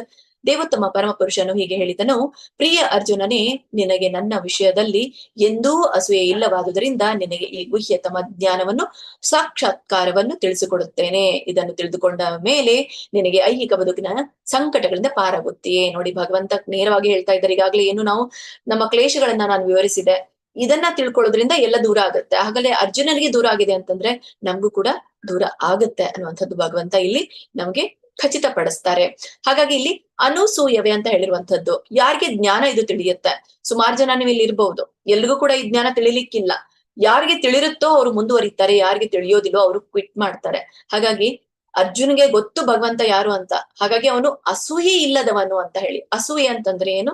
ಯಾರಿಗೆ ಭಗವಂತನ ಮೇಲೆ ಸಂಶಯ ಇರುತ್ತೋ, ಭಗವಂತ ಮನುಷ್ಯ ರೂಪದಲ್ಲಿ ಬಂದಿದ್ದ ಭೌತಿಕ ಜಗತ್ತಿಗೆ, ಅವನು ಹೇಗೆ ಭಗವಂತನಾಗ್ಲಿಕ್ಕೆ ಸಾಧ್ಯ, ಕೊನೆಗೆ ಸಾಯುವಾಗ ದೇಹ ತ್ಯಾಗ ಮಾಡಿದ ಅಂತ ಹೇಳಿ ಅವನ ಒಂದು ದಿವ್ಯತ್ವವನ್ನ ಅವ್ರದ್ದು ಅರಿಯದೇ ಇರ್ತಾರೆ. ಸೊ ಹಾಗಾಗಿ ಅವರು ಅಸೂಯೆವನ್ನ ಹೊಂದಿರುವಂತವ್ರು. ಆದ್ರೆ ಅರ್ಜುನನಿಗೆ ಅಸೂಯೆ ಇಲ್ಲ ಇಲ್ಲಿ, ಹಾಗಾಗಿ ಅನಸೂಯವೇ ಅಂತ ಇಲ್ಲಿ ಹೇಳ್ತಾ ಇರುವಂತದ್ದು. ಹಾಗಾಗಿ ಅಂತವ್ರಿಗೆ ಮಾತ್ರ ಈ ದಿವ್ಯ ಜ್ಞಾನದ ಸಾಕ್ಷಾತ್ಕಾರ ತಿಳ್ಕೊಳ್ಳಿಕ್ಕೆ ಸಾಧ್ಯ ಇದೆ ಅನ್ನೋದನ್ನ ಭಗವಂತ ಹೇಳ್ತಾರೆ. ಹೀಗೆ ಈ ಭಗವದ್ಗೀತೆಯಲ್ಲಿ ರಹಸ್ಯವಾದ ವಿಷಯಗಳು ಮೂರು ರಹಸ್ಯಗಳು ಅಂತ ಹೇಳ್ತಾರೆ. ನೋಡಿ, ನಾವೆಲ್ಲರೂ ಕೂಡ ರಹಸ್ಯ ಅಂದ್ರೆ ರಹಸ್ಯ ಒಂದೇ ತರನಾಗಿ ತಿಳ್ಕೊಳ್ತೇವೆ, ಆದ್ರೆ ರಹಸ್ಯಕ್ಕೂ ಕೂಡ ವಿಧಾನಗಳಿದೆ. ಯಾವ್ಯಾವ ರಹಸ್ಯಗಳು, ಬಹಿರಂಗವಾದಂತ ವಿಷಯಗಳು ಯಾವ್ಯಾವ್ದು? ನಾವು ಈಗ ಈ 3 ಹಂತದ ಆಳವಾದ ರಹಸ್ಯಗಳನ್ನ ಈಗ 2ನೇ ಅಧ್ಯಾಯದಿಂದ ತಿಳ್ಕೊಂಡು ಬಂದಿದ್ದೇವೆ. ನೋಡಿ, ಮೊದಲನೇ ರಹಸ್ಯಕ್ಕೆ ಗುಹ್ಯ ಅಂತ ಕರೀತಾರೆ, 2ನೇ ರಹಸ್ಯಕ್ಕೆ ಗುಹ್ಯತರ ಅಂತ ಕರೀತಾರೆ, 3ನೇ ರಹಸ್ಯಕ್ಕೆ ಗುಹ್ಯತಮ ಅಂತ ಹೇಳಿ ಕರೀತಾರೆ. ಅಂದ್ರೆ ಈ ಗುಹ್ಯ ಅಂದ್ರೆ ರಹಸ್ಯವಾದದ್ದು, ಗುಹ್ಯತರ ಅಂದ್ರೆ ಹೆಚ್ಚು ರಹಸ್ಯವಾದದ್ದು, ಗುಹ್ಯತಮ ಅಂದ್ರೆ ಅತ್ಯಂತ ರಹಸ್ಯವಾದದ್ದು. ಈ ಒಂದು 9ನೇ ಅಧ್ಯಾಯವನ್ನ ಅತ್ಯಂತ ರಹಸ್ಯವಾದದ್ದು ಅಂತ ಹೇಳ್ತಾರೆ. ಹೀಗೆ ಈ ಒಂದು ಗುಹ್ಯ ಆಗಿರುವಂತದ್ದು, ಈಗ 2ನೇ ಅಧ್ಯಾಯದಿಂದ ನಾವೇನು 6ನೇ ಅಧ್ಯಾಯ ನೋಡ್ತೀವಲ್ಲ, ಅಲ್ಲಿ ಭೌತಿಕ ಮತ್ತೆ ಆಧ್ಯಾತ್ಮಿಕ ಶಕ್ತಿಗಳ ಒಂದು ಜ್ಞಾನವನ್ನ ನಮ್ಗೆ ಭಗವಂತ ಕೊಟ್ರು. ಭೌತಿಕ ಶಕ್ತಿ ಇದೆ, ಆಧ್ಯಾತ್ಮಿಕ ಶಕ್ತಿ ಇದೆ, ಇವುಗಳ ನಡುವಿನ ವ್ಯತ್ಯಾಸ ಏನು, ಅದ್ರ ಜ್ಞಾನವನ್ನ ನಮ್ಗೆ ಕೊಟ್ರು. ಗುಹ್ಯ ತರದಲ್ಲಿ ಹೆಚ್ಚು ರಹಸ್ಯವಾದಂಥದ್ದು 7ನೇ ಅಧ್ಯಾಯದಲ್ಲಿ ನಾವು ನೋಡ್ತೇವೆ. ಈ ಭಕ್ತಿ ಯೋಗದ ಸಾಮಾನ್ಯ ಪರಿಚಯವನ್ನ ನಮ್ಗೆ ತಿಳಿಸ್ಕೊಟ್ರು, ಹೇಗೆ ಜನರಲ್ ಆಗಿ ಭಕ್ತಿಯನ್ನ ಮಾಡ್ಬೇಕು ಅನ್ನೋದನ್ನ. ಅದು ಗುಹ್ಯ ತರವಾಗಿರುವಂತದ್ದು, ಹೆಚ್ಚು ರಹಸ್ಯವಾಗಿರುವಂತದ್ದು. ಮತ್ತೆ ಈಗ ಹೇಳ್ತಾ ಇರೋದು ಅತ್ಯಂತ ರಹಸ್ಯ. ಈಗ ಅತ್ಯಂತ ರಹಸ್ಯ ಅಂತ ಹೇಳಿ ಎಲ್ರು ಕೂಡ ನೀವು ಕ್ಲಾಸ್ ಅಲ್ಲಿ ಕೂತಿದ್ದೀರಾ, ಕೇಳ್ತಾ ಇದ್ದೀರಲ್ಲ, ಈ ರಹಸ್ಯವನ್ನ ಬಹಿರಂಗಪಡಿಸಿದ ಹಾಗೆ ಆಯ್ತಲ್ಲ. ಅದಕ್ಕೆ ಭಗವಂತ ಹೇಳ್ತಾ ಇರುವಂತದ್ದು, ಯಾವುದೇ ವಿಷಯವನ್ನ ನಾವು ಹೇಳಿದ್ರು ಕೂಡ ಗ್ರಹಿಕೆ ಅನ್ನುವಂಥದ್ದು ಬೇರೆ ಬೇರೆ ರೀತಿಯಾಗಿದೆ. ಒಬ್ಬ ವಿದ್ಯಾರ್ಥಿಗೆ ಒಬ್ಬ ಗುರು ಏನೇ ವಿಷಯ ಹೇಳಿದ್ರು ಕೂಡ, ಎಲ್ಲ ವಿದ್ಯಾರ್ಥಿಗಳು ಒಂದು ವಿಷಯ ಹೇಳಿದ್ರೆ ಪ್ರತಿಯೊಂದು ವಿದ್ಯಾರ್ಥಿಗಳು ಬೇರೆ ಬೇರೆ ರೀತಿಯಾಗಿ ಗ್ರಹಿಸಿರ್ತಾರೆ, ಬೇರೆ ಬೇರೆ ರೀತಿಯಾಗಿ ಇದನ್ನ ಅರ್ಥ ಮಾಡ್ಕೊಂಡಿರ್ತಾರೆ. ಹಾಗೆ ಭಕ್ತನು ಕೂಡ ಭಗವಂತನ ಕುರಿತಾಗಿ ರಹಸ್ಯವನ್ನ ವಿಭಿನ್ನವಾಗಿ ತಿಳ್ಕೊಳ್ತಾನೆ, ಹೆಚ್ಚು ರಹಸ್ಯವನ್ನ ವಿಭಿನ್ನವಾಗಿ ತಿಳ್ಕೊಳ್ತಾನೆ, ಅತ್ಯಂತ ರಹಸ್ಯವನ್ನ ವಿಭಿನ್ನವಾಗಿ ತಿಳ್ಕೊಳ್ತಾನೆ. ಆದ್ರೆ ಯಾರು ಭಗವಂತನ ಹೇಳಿದ ಪ್ರಕಾರನೇ ಗುರುಗಳ ಮುಖೇನ ತಿಳ್ಕೊಳ್ತಾರೋ, ಅದ್ರ ಮೇಲೆ ಶ್ರದ್ಧೆ ಇರುತ್ತೋ, ಅವರು ಮಾತ್ರ ಈ ಅತ್ಯಂತ ರಹಸ್ಯವಾದ ಭಾಗವನ್ನ ತಿಳ್ಕೊಳ್ಳಿಕ್ಕೆ ಸಾಧ್ಯ ಇದೆ. ಹಾಗಾದ್ರೆ ಈ ರಹಸ್ಯ ಅನ್ನುವಂಥದ್ದೇನು? 2ನೇ ಅಧ್ಯಾಯದಿಂದ 6ನೇ ಅಧ್ಯಾಯದಲ್ಲಿ ಇರುವಂತದ್ದೇನು? ನಾನು ದೇಹವಲ್ಲ, ನಾನು ಪವಿತ್ರ ಆತ್ಮ ಅನ್ನುವಂಥ ಜ್ಞಾನ ಕೊಟ್ರು. ರಹಸ್ಯ ತರ ಹೆಚ್ಚು ರಹಸ್ಯವಾದದ್ದು ಅಂದ್ರೆ ಭಗವಂತನೊಡನೆ ನಮ್ಮ ಒಂದು ಶಾಶ್ವತ ಸಂಬಂಧ, ಆತ್ಮಕ್ಕೆ ಇರುವಂತ ಸಂಬಂಧ. ಆ ಒಂದು ಸಂಬಂಧ ಯಾವ ಒಂದು ಇದ್ರ ಮೇಲೆ ಇದೆ? ಭಕ್ತಿ ಸೇವೆಯ ಮೂಲಕ ಆ ಸಂಬಂಧ ನಮ್ದು ಇದೆ. ಆಮೇಲೆ ಈ ಒಂದು ಅಧ್ಯಾಯದಲ್ಲಿ ರಹಸ್ಯ ತಮ ಅಂತ ಹೇಳ್ತಾರೆ, ಅಂದ್ರೆ ಅತ್ಯಂತ ಹೆಚ್ಚು ರಹಸ್ಯವಾದಂಥದ್ದು. ಇಲ್ಲಿ ಶುದ್ಧ ಭಕ್ತಿ ಮತ್ತೆ ಕೃಷ್ಣನ ಒಂದು ನೇರ ಪ್ರತಿಕ್ರಿಯೆ, ಸ್ಪಂದನ. ನೋಡಿ, ನಾವೇನೋ ಪ್ರತಿಕ್ರಿಯೆ ಮಾಡಿದ್ವಿ ಹಿಂದಿನ ಅಧ್ಯಾಯದಲ್ಲಿ, ಆದ್ರೆ ಭಗವಂತ ಸ್ವತಃ ಸ್ಪಂದನೆಯನ್ನ ಮಾಡ್ತಾನೆ. ಯಾವ ವಿಷಯಕ್ಕೆ ಸ್ಪಂದನೆಯನ್ನ ಮಾಡ್ತಾನೆ? ಹಾಗೆ ಕೃಷ್ಣನ ಒಂದು ನೇರ ಒಂದು ಸ್ಪಂದನ, ಪರಿಪೂರ್ಣ ಶರಣಾಗತಿ ಆಗದಾಗ ಆ ಒಂದು ರಹಸ್ಯ ಭಾಗವನ್ನ ನಾವು ತಿಳ್ಕೊಳ್ತೇವೆ. ಹೀಗೆ ಈ ಒಂದು ಭಗವದ್ಗೀತೆಯನ್ನ ರಾಜವಿದ್ಯಾ ರಾಜಗುಹ್ಯ ಅಂತ ಕರೀಲಿಕ್ಕೆ ಕಾರಣ ಏನು? ಕೆಲವೊಂದು ಲಕ್ಷಣಗಳಿದೆ, ಆ ಲಕ್ಷಣಗಳನ್ನ ಈ ಒಂದು ಶ್ಲೋಕದಲ್ಲಿ ತಿಳಿಸ್ತಾರೆ. ರಾಜವಿದ್ಯಾ ರಾಜಗುಹ್ಯಂ ಪವಿತ್ರಂ ಇದ ಉತ್ತಮಂ ಪ್ರವಕ್ಷಾವಗಮಂ ಧರ್ಮ್ಯಂ ಸುಸುಖಂ ಕರ್ತುಂ ಅವ್ಯವ್ಯಂ. ಇದು ರಾಜವಿದ್ಯೆ, ಎಲ್ಲ ರಹಸ್ಯಗಳಲ್ಲಿ ಅತ್ಯಂತ ರಹಸ್ಯವಾದದ್ದು. ಇದು ಅತ್ಯಂತ ಪರಿಶುದ್ಧ, ಜ್ಞಾನ ಸಾಕ್ಷಾತ್ಕಾರದಿಂದ ಅತ್ಯಂತ ನೇರ ತಿಳುವಳಿಕೆಯನ್ನ ಕೊಡುವುದರಿಂದ ಇದು ಧರ್ಮದ ಪರಿಪೂರ್ಣತೆ, ಇದು ಶಾಶ್ವತವಾದದ್ದು ಮತ್ತು ಸಂತೋಷದಿಂದ ಅನುಷ್ಠಾನ ಮಾಡುವಂಥದ್ದು. ಹೀಗೆ ಆತ್ಮವಿಲ್ಲದಿದ್ದರೆ ದೇಹ ನಿಷ್ಪ್ರಯೋಜಕ. ಸೊ ಇದೇ ಇದರ ಒಂದು ರಹಸ್ಯ. ಇಲ್ಲಿ ಇದರ ಒಂದು ವಿಷಯ ಹೇಳ್ತಾರೆ, ಅತಿ ಶ್ರೇಷ್ಠ ಜ್ಞಾನ, ಅತಿ ಶ್ರೇಷ್ಠ ರಹಸ್ಯ. ಯಾಕೆಂದ್ರೆ 3 ತರನಾದಂತಹ ಒಂದು ಶ್ರೇಷ್ಠ ರಹಸ್ಯ ಇಲ್ಲಿ ಹೇಳ್ತಾರೆ. ಪ್ರತ್ಯಕ್ಷಾವಗಮಂ, ನೇರ ಅನುಭವ. ನೇರ ಅನುಭವ ಹೇಗಾಗುತ್ತೆ? ಇದು ಕೇವಲ ಸೈದ್ಧಾಂತಿಕವಲ್ಲ, ಸಿದ್ಧಾಂತ ಅಲ್ಲ. ಅಭ್ಯಾಸ ಮಾಡಿದಂತೆಲ್ಲ ವ್ಯಕ್ತಿ ಏನಾಗ್ತಾನೆ, ತನ್ನ ಒಳಗೆ ತಾನು ಜ್ಞಾನವನ್ನ ಪ್ರತ್ಯಕ್ಷವಾಗಿ ಅನುಭವಿಸ್ತಾ ಹೋಗ್ತಾನೆ, ತಿಳ್ಕೊಳ್ತಾ ಹೋದ ಹಾಗೆ. ಹಾಗಾಗಿ ನಾವು ನೇರವಾಗಿ ಅನುಭವ ಪಡ್ಕೊಳ್ಬೇಕು ಅಂತಂದ್ರೆ ನಾವು ನಿರಂತರವಾಗಿ ಇದನ್ನ ನನ್ನ ಒಳಗೆ ತಿಳ್ಕೊಂಡು ಅಭ್ಯಾಸವನ್ನ ಮಾಡ್ತಾ ಹೋಗಬೇಕು. ಸುಸುಖಂ ಕರ್ತುಂ ಅವ್ಯಯಂ, ಅತ್ಯಂತ ಸುಲಭ ಅನುಷ್ಠಾನ ಮಾಡ್ಲಿಕ್ಕೆ. ನೋಡಿ, ಅನುಷ್ಠಾನ ಮಾಡ್ಬೇಕು, ಅನುಷ್ಠಾನ ಮಾಡ್ಲಿಕ್ಕೆ ಕಷ್ಟ ಏನೂ ಇಲ್ಲ, ದೈಹಿಕ ದಂಡನೆ ಬೇಕಾಗಿಲ್ಲ, ಅಷ್ಟಾಂಗ ಯೋಗದ ತರ. ಆಂತರಿಕ ಒಳಗಡೆ ಇರುವಂತಹ ಒಂದು ಪ್ರೀತಿ, ಶುದ್ಧವಾದಂತ ಪ್ರೀತಿ ಇದ್ರೆ ಸಾಕು. ಅದೇ ಎಲ್ಲ ನಮ್ಮ ಒಂದು ಅರಿಷಡ್ ವೈರಿಗಳನ್ನ ನಿಯಂತ್ರಣ ಮಾಡ್ತಾ ಹೋಗುತ್ತೆ. ದದಾಮಿ ಬುದ್ಧಿ ಯೋಗಂ ತಂ, ನೀವ್ ಕೇವಲ ಒಂದು ಹೆಜ್ಜೆ ಮುಂದಿಡು, ನಾನು ನಿನಗೆ ಭಕ್ತಿಯಲ್ಲಿ ಮುಂದುವರಿಲಿಕ್ಕೆ ಆ ಬುದ್ಧಿಯನ್ನ ಕೊಡ್ತೇನೆ ಅಂತ ಹೇಳಿ ಭಗವಂತ ಹೇಳ್ತಾನೆ. ಧರ್ಮ್ಯಂ ಮತ್ತು ಪವಿತ್ರಂ, ಶಾಶ್ವತ ಮತ್ತೆ ಶುದ್ಧವಾಗಿರುವಂತದ್ದು, ಎಂದಿಗೂ ನಾಶ ಆಗೋದಿಲ್ಲ ಈ ಒಂದು ಆ ಜ್ಞಾನ. ಮನುಷ್ಯನನ್ನ ಆಂತರಿಕವಾಗಿ ಸಂಪೂರ್ಣ ಒಂದು ಶುದ್ಧೀಕರಿಸುವ ಪರಮೋಚ್ಚ ಧರ್ಮ ಇದಾಗಿದೆ ಅಂತ ಹೇಳಿ. ಯಾಕಂದ್ರೆ ನಾವೆಲ್ಲ ಪಾತ್ರೆಗಳನ್ನ ತೊಳಿತೇವೆ, ಬಟ್ಟೆಗಳನ್ನ ತೊಳಿತೇವೆ, ಆದ್ರೆ ನಮ್ಮ ಒಳಗಿರೋ ಅಂತರಂಗವನ್ನ ನಾವು ತೊಳಿತಾ ಇಲ್ಲ. ಡೈಲಿ ನಾವು ಸ್ನಾನ ಮಾಡ್ತೇವೆ ಬಾಹ್ಯವಾಗಿ, ಆದ್ರೆ ಅಂತರಂಗಿಕವಾಗಿ ನಾವು ಆ ಒಂದು ಸ್ನಾನ ಮಾಡ್ತಾ ಇಲ್ಲ. ಆದ್ರೆ ಆಂತರಂಗಿಕವಾಗಿ ಸ್ನಾನ ಇರುವಂತದ್ದು ಈ ಅಭ್ಯಾಸಗಳಿಂದ. ಸೊ ಇದರಿಂದ ಭಗವಂತ ಹಂತ ಹಂತವಾಗಿ ನಮ್ಮನೆ ಶುದ್ಧೀಕರಿಸ್ತಾ ಹೋಗ್ತಾನೆ. ಹಾಗಾಗಿ ಈ ಒಂದು ರಾಜವಿದ್ಯೆಯನ್ನ ರಾಜವಿದ್ಯೆ ಅಂತ ಯಾಕೆ ಹೇಳ್ತಾರೆ? ಅದಕ್ಕೆ ಕೆಲವೊಂದು ಲಕ್ಷಣಗಳಿದೆ. ಹಾಗಾಗಿ ಈ ಜ್ಞಾನದ ಮಾರ್ಗದ 8 ದಿವ್ಯ ಲಕ್ಷಣಗಳನ್ನ ನಾವು ಕಾಣ್ತೇವೆ. ಈ ರಾಜವಿದ್ಯೆ ಅನ್ನುವಂಥದ್ದು ಎಲ್ಲ ವಿದ್ಯೆಗಳ ರಾಜ. ಈ ಏನೆಲ್ಲ ಭೌತಿಕ ಆಧ್ಯಾತ್ಮಿಕ ಜಗತ್ತಿನಲ್ಲಿ ಏನ್ ವಿದ್ಯೆ ಇದೆಯೋ ಅದೆಲ್ಲರಿಗಿಂತ ರಾಜ. ಟಾಪ್ ಮೋಸ್ಟ್ ವಿದ್ಯೆ ಈ ಒಂದು ಅಧ್ಯಾಯದಲ್ಲಿ ಇರುವಂತದ್ದು. ರಾಜಗುಹ್ಯ. ರಾಜಗುಹ್ಯ ಅಂದ್ರೆ ಪರಮ ರಹಸ್ಯವಾದದ್ದು, ಎಲ್ಲ ಅತ್ಯಂತ ಅತ್ಯಂತ ಅತ್ಯಂತ ರಹಸ್ಯವಾಗಿರುವುದು, ಎಲ್ಲ ರಹಸ್ಯಕ್ಕಿಂತ ರಹಸ್ಯ. ಕೇವಲ ಭಕ್ತನಿಗೆ ಮಾತ್ರ ಅರ್ಥ ಆಗುವಂತದ್ದು ಈ ವಿದ್ಯೆ. ಇಲ್ಲಾಂದ್ರೆ ಭಕ್ತನಾಗೋವರೆಗೂ ನಮ್ಗೆ ಈ ಒಂದು ವಿದ್ಯೆ ಅರ್ಥ ಆಗೋದಿಲ್ಲ. ಪವಿತ್ರಂ, ಅತ್ಯಂತ ಶುದ್ಧವಾದದ್ದು. ನೋಡಿ, ಜಗತ್ತಿನಲ್ಲಿ ಯಾವ್ದೂ ಶುದ್ಧ ಇಲ್ಲ. ನಾವು ಹೇಳ್ತೇವೆ ಇವನ್ ಗೋಲ್ಡ್ ತಗೊಳ್ಬೇಕಂದ್ರೂ ಪ್ಯೂರಿಟಿ ನೋಡಿ ನಾವು ತಗೊಳ್ತೇವೆ ಅಲ್ಲ. ಒಂದು ಮದ್ವೆ ಆಗ್ಬೇಕಿತ್ತಂದ್ರೂ ಕೂಡ ನಾವು ಅಂತ ಒಂದು ಪ್ಯೂರಿಟಿಯಿಂದಾನೇ ನಾವು ಮದ್ವೆ ಆಗುವಂಥದ್ದು. ಎಲ್ಲದ್ರಲ್ಲಿ ನಾವು ಪವಿತ್ರತೆಯನ್ನ ಕಾಣ್ತೇವೆ. ನೋಡಿ, ಪವಿತ್ರವಾದದ್ದು, ಎಲ್ಲಕ್ಕಿಂತ ಪವಿತ್ರವಾದದ್ದು ಅಂತಂದ್ರೆ ಈ ಒಂದು ವಿದ್ಯೆ ಅಂತ ಹೇಳಿ ಭಗವಂತ ಹೇಳ್ತಾನೆ. ಉತ್ತಮಂ, ಭೌತಿಕ ಅಜ್ಞಾನಕ್ಕೂ ಮೀರಿದ್ದು, ಅತ್ಯಂತ ಅತ್ಯಂತ ಉತ್ತಮವಾದದ್ದು. ಏನು ಭೌತಿಕ ಜ್ಞಾನ ನಮ್ಮಲ್ಲಿ ಇದೆಯಲ್ಲ, ಇವೆಲ್ಲ ಏನೆಲ್ಲ ನಾವೆಲ್ಲ ಭೌತಿಕ ವಿಷಯ ವಸ್ತುಗಳ ಒಂದು ಅಜ್ಞಾನದಲ್ಲಿ ಮುಳುಗ್ಬಿಟ್ಟಿದ್ದೇವೆ. ಆ ಒಂದು ಅಜ್ಞಾನವನ್ನ ಮೀರಿ ಉತ್ತಮವಾಗಿರುವಂತದ್ದು, ಉತ್ತಮೋತ್ತಮ ಅಂತ ಇಲ್ಲಿ ಹೇಳ್ತಾರೆ. ಪ್ರತ್ಯಕ್ಷಾವಗಮಂ ಅಂದ್ರೆ ನೇರ ಅನುಭವಕ್ಕೆ ಬರುವಂತದ್ದು. ನಮಗೇನೆ ನಾವು ಮಾಡ್ತಾ ಹೋದ್ರೆ ನಮ್ಗೇನೆ ಅನುಭವ ಆಗತ್ತೆ. ಸೊ ಇದಕ್ಕೆ ಪ್ರತ್ಯಕ್ಷ ಸಾಕ್ಷಿಗಳು ನಾವೇ. ಸೊ ನಾವೆಲ್ಲ ಮಾಡ್ತಾ ಹೋದಾಗೆ ನಮ್ಮ ಜೀವನದಲ್ಲಿ ಎಷ್ಟು ಒಂದು ಟ್ರಾನ್ಸ್ಫಾರ್ಮೇಶನ್ ಆಗಿದೆ ಅಂತಂದ್ರೆ, ಪರಿವರ್ತನೆ ಆಗಿದೆ ಅಂತಂದ್ರೆ, ಆ ಒಂದು ಪರಿವರ್ತನೆಯನ್ನ ನಾವು ಈ ಪ್ರತ್ಯಕ್ಷಾವಗಮಂ ನೇರ ಅನುಭವದಿಂದ ನಾವು ತಿಳಿದುಕೊಂಡಿರುವಂತದ್ದು. ಧರ್ಮ್ಯಂ, ನೋಡಿ, ಪೂರ್ಣ ರೀತಿಯಾಗಿ ಒಂದು ಧರ್ಮದ ಪರಿಪೂರ್ಣತೆ ಇಲ್ಲಿ ಇದೆ ಅಂತ ಹೇಳಿ. ಸುಸುಖಂ, ಹೀಗೆ ಇದು ಆಚರಿಸಲು ಅತ್ಯಂತ ಸುಲಭ, ಕಷ್ಟ ಏನೂ ಇಲ್ಲ. ನಾವು ಅನ್ಕೊಳ್ತೇವೆ ಅಷ್ಟಾಂಗ ಯೋಗದ ಎಷ್ಟು ಕಷ್ಟ, ಆದ್ರೆ ಇಂಥ ಒಂದು ವಿದ್ಯೆ ಬಹಳ ಒಂದು ಸುಸುಖಂ ಅಂದ್ರೆ ಆಚರಿಸಲು ತುಂಬಾ ಸುಲಭವಾಗಿರುವಂತದ್ದು. ಮತ್ತೆ ಆಚರಿಸಿದ್ ಎಷ್ಟು ಸುಲಭವಾಗಿ ಆಚರಿಸ್ತೀವೋ ಅಷ್ಟು ಆನಂದ ನಮ್ಗೆ ಸಿಗ್ತಾ ಹೋಗುತ್ತೆ. ಎಷ್ಟೇ ಕಷ್ಟ ಇದ್ರೂ ಕೂಡ ಎದುರಿಸುವಂತ ಧೈರ್ಯ ಕೊಡ್ತಾನೆ. ಏನೇ ನಮ್ಗೆ ದುಃಖ ಇದ್ರೂ ಕೂಡ ಆ ದುಃಖ ಇಲ್ಲ ಹಾಗೆ ಮಾಡುವಂತಹ ಒಂದು ಏಕೈಕ ರಾಜವಿದ್ಯೆ ಇದು. ಅವ್ಯಯಂ, ಈ ಒಂದು ವಿದ್ಯೆ ಅನ್ನುವಂಥದ್ದು ಎಷ್ಟೇ ಪ್ರಳಯ ಆದ್ರೂ, ಏನೇ ಭಗವಂತನ ಎಲ್ಲ ಈ ಒಂದು ಬ್ರಹ್ಮಾಂಡ ಆಗಿರ್ಬೋದು, ಎಲ್ಲ ಬ್ರಹ್ಮಾಂಡಗಳ ಒಳಗೆ ಹೋದ್ರು ಮತ್ತೆ ಹೊರಗಡೆ ಸೃಷ್ಟಿ ಆದಾಗ ಮತ್ತೆ ಈ ವಿದ್ಯೆ ಅನ್ನೋ ಒಂದು ಇದ್ದೇ ಇರ್ತದೆ. ಎಲ್ಲ ವಿದ್ಯೆ ಹೋದ್ರು ಈ ವಿದ್ಯೆ ಅನ್ನುವಂಥದ್ದು ಇರ್ತೇ ಇರುತ್ತೆ ಅನ್ನೋದನ್ನ ಅವ್ಯಯಂ ಅಂತ ಹೇಳ್ತಾನೆ. ಹಾಗಾಗಿ ಇದು ರಾಜವಿದ್ಯೆ 8 ದಿವ್ಯ ಲಕ್ಷಣಗಳು. ಅಶ್ರದ್ಧದಾನ ಪುರುಷ ಧರ್ಮಸ್ಯ ಪರಂತಪ ಅಪ್ರಾಪ್ಯ ಮಾಂ ನಿವರ್ತಂತೆ ಮೃತ್ಯು ಸಂಸಾರ ವರ್ತಮನಿ. ಶತ್ರು ಸಂಹಾರಕನಾದ ಅರ್ಜುನನೇ, ಈ ಭಕ್ತಿ ಸೇವೆಯಲ್ಲಿ ಶ್ರದ್ಧಾವಂತರಲ್ಲದವರು ನನ್ನನ್ನು ಪಡೆಯಲಾರರು. ಆದುದರಿಂದ ಅವರು ಈ ಐಹಿಕ ಜಗತ್ತಿನಲ್ಲಿ ಜನನ ಮರಣಗಳ ಮಾರ್ಗಕ್ಕೆ ಹಿಂದಿರುಗುವರು. ಹಾಗಾದ್ರೆ ಈ ಒಂದು ವಿದ್ಯೆಯನ್ನ ತಿಳ್ಕೊಳ್ಬೇಕಂದ್ರೆ ಅರ್ಹತೆ ಏನ್ ಬೇಕು ಅಂತ ಭಗವಂತ ನಮ್ಗೆ ಇಲ್ಲಿ ತಿಳಿಸ್ತಾ ಇದ್ದಾರೆ. ಏನ್ ಬೇಕು ನಮಗ ಅರ್ಹತೆ? ಶ್ರದ್ಧೆ ಅಂದ್ರೆ ಏನು? ನಂಬಿಕೆ, ವಿಶ್ವಾಸ ಅಂತ ಕರೀತೇವೆ. ಹಾಗಾಗಿ ಯಾರೆಲ್ಲ ಇದನ್ನ ನಂಬೋದಿಲ್ವೋ, ಈ ಭಕ್ತಿ ಸೇವೆಯನ್ನ ಭಗವಂತ ಹೇಳಿರೋದನ್ನ, ಅವರು ಮತ್ತೆ ಜನನ ಮರಣಗಳ ಚಕ್ರದಲ್ಲಿ ಹಿಂದಿರುಗ್ತಾರೆ. ಅವರು ಈ ಒಂದು ನಂಬಿಕೆಯಲ್ಲೇ ಅವರು ಭಕ್ತಿಯಲ್ಲಿ ಮುಂದುವರಿಲಿಕ್ಕೆ ಸಾಧ್ಯ ಇಲ್ಲ. ಅದಕ್ಕೆ ಒಂದು ಇದು ನೋಡಿ, ಶ್ರದ್ಧೆಯ ಕೊರತೆ. ಈ ಪರಮ ರಹಸ್ಯ ಏನು ಅಂದ್ರೆ ಜ್ಞಾನ ಮತ್ತೆ ವಿಜ್ಞಾನ ತಿಳ್ಕೊಳ್ಳುವಂಥದ್ದು. ಶ್ರದ್ಧೆಯ ಕೊರತೆ ಇದ್ರೆ, ಶ್ರದ್ಧೆ ಇಲ್ಲದವನು ಜನನ ಮರಣಗಳ ಚಕ್ರದಲ್ಲಿ, ಈ ಒಂದು ಜನನ ಮರಣ ಚಕ್ರ ಅಂದ್ರೆ ಸಂಸಾರ ಅಂದ್ರೆ ಜನನ ಮರಣ ಚಕ್ರ. ಹಾಗಾಗಿ ನಾವು ಸಂಸಾರಸ್ಥರು ಅಂತ ಹೇಳ್ತೇವೆ. ಜನನ ಮರಣದಲ್ಲಿ ಸಿಲುಕಿರುವವರು ಅಂತ ಹೇಳಿ. ಹಾಗಾಗಿ ಇದು ಒಂದು ಇಲ್ಲಿ ಶ್ರದ್ಧೆಯ ಕೊರತೆ ಇರೋದನ್ನ ನಾವಿಲ್ಲಿ ಬರ್ತೇವೆ. ರಾಜ ವಿದ್ಯೆ ಅನ್ನುವಂಥದ್ದೇನು? ಕೇವಲ ಒಂದು ಅನುಭವಕ್ಕೆ ಬರುವಂತಹ ಅನುಭವ ಗಮ್ಯವಾಗಿರುವಂತಹ ಒಂದು ಅನುಭವ. ಆಚರಿಸಲು ಅತ್ಯಂತ ಸುಲಭ. ಇದರಲ್ಲಿ ಫಲಿತಾಂಶ ಶಾಶ್ವತ. ಏನ್ ರಿಸಲ್ಟ್ ಇರುತ್ತೋ 100%. ಏನ್ ರಿಸಲ್ಟ್ ಭಗವಂತ ಹೇಳಿದಾನೋ ಅದು 100%. ಇದು ನಾವೊಂದು ಅನುಭವಕ್ಕೆ ತಗೊಂಡ್ ಬಂದ್ರೆ ಈ ಒಂದು ರಿಸಲ್ಟ್ ಅಲ್ಲಿ ಯಾವುದೇ ಬದಲಾವಣೆಗಳು ಇಲ್ಲ ಅನ್ನೋದನ್ನ ಭಗವಂತ ಇಲ್ಲಿ ಹೇಳ್ತಾ ಇರುವಂತದ್ದು. ಈ ಒಂದು ರಹಸ್ಯವಾದ ಜ್ಞಾನವನ್ನ ಭಗವಂತ ಹೇಳ್ಕೊಡ್ತಾನೆ. ಒಂದು ಕಥೆ ಮೂಲಕ ನಾವ್ ಇದನ್ನ ತಿಳ್ಕೊಳ್ಬಹುದು. ಒಬ್ಬ ಅನಕ್ಷರಸ್ಥ ಬ್ರಾಹ್ಮಣ, ಅವನ್ಗೆ ಓದ್ಲಿಕ್ ಬರಲ್ಲ, ಬರೀಲಿಕ್ ಬರಲ್ಲ, ಎಲ್ಲ ಊರಿನವ್ರಿಗೂ ಗೊತ್ತಿತ್ತು. ಆದ್ರೆ ಒಂದಿನ ಅವನ್ಗೆ ಭಗವದ್ಗೀತೆಯನ್ನ ಕಲಿಬೇಕು, ತಿಳ್ಕೋಬೇಕು, ಓದ್ಬೇಕು ಅನ್ನೋ ತುಂಬಾ ಆಸಕ್ತಿ ಬೆಳೀತು.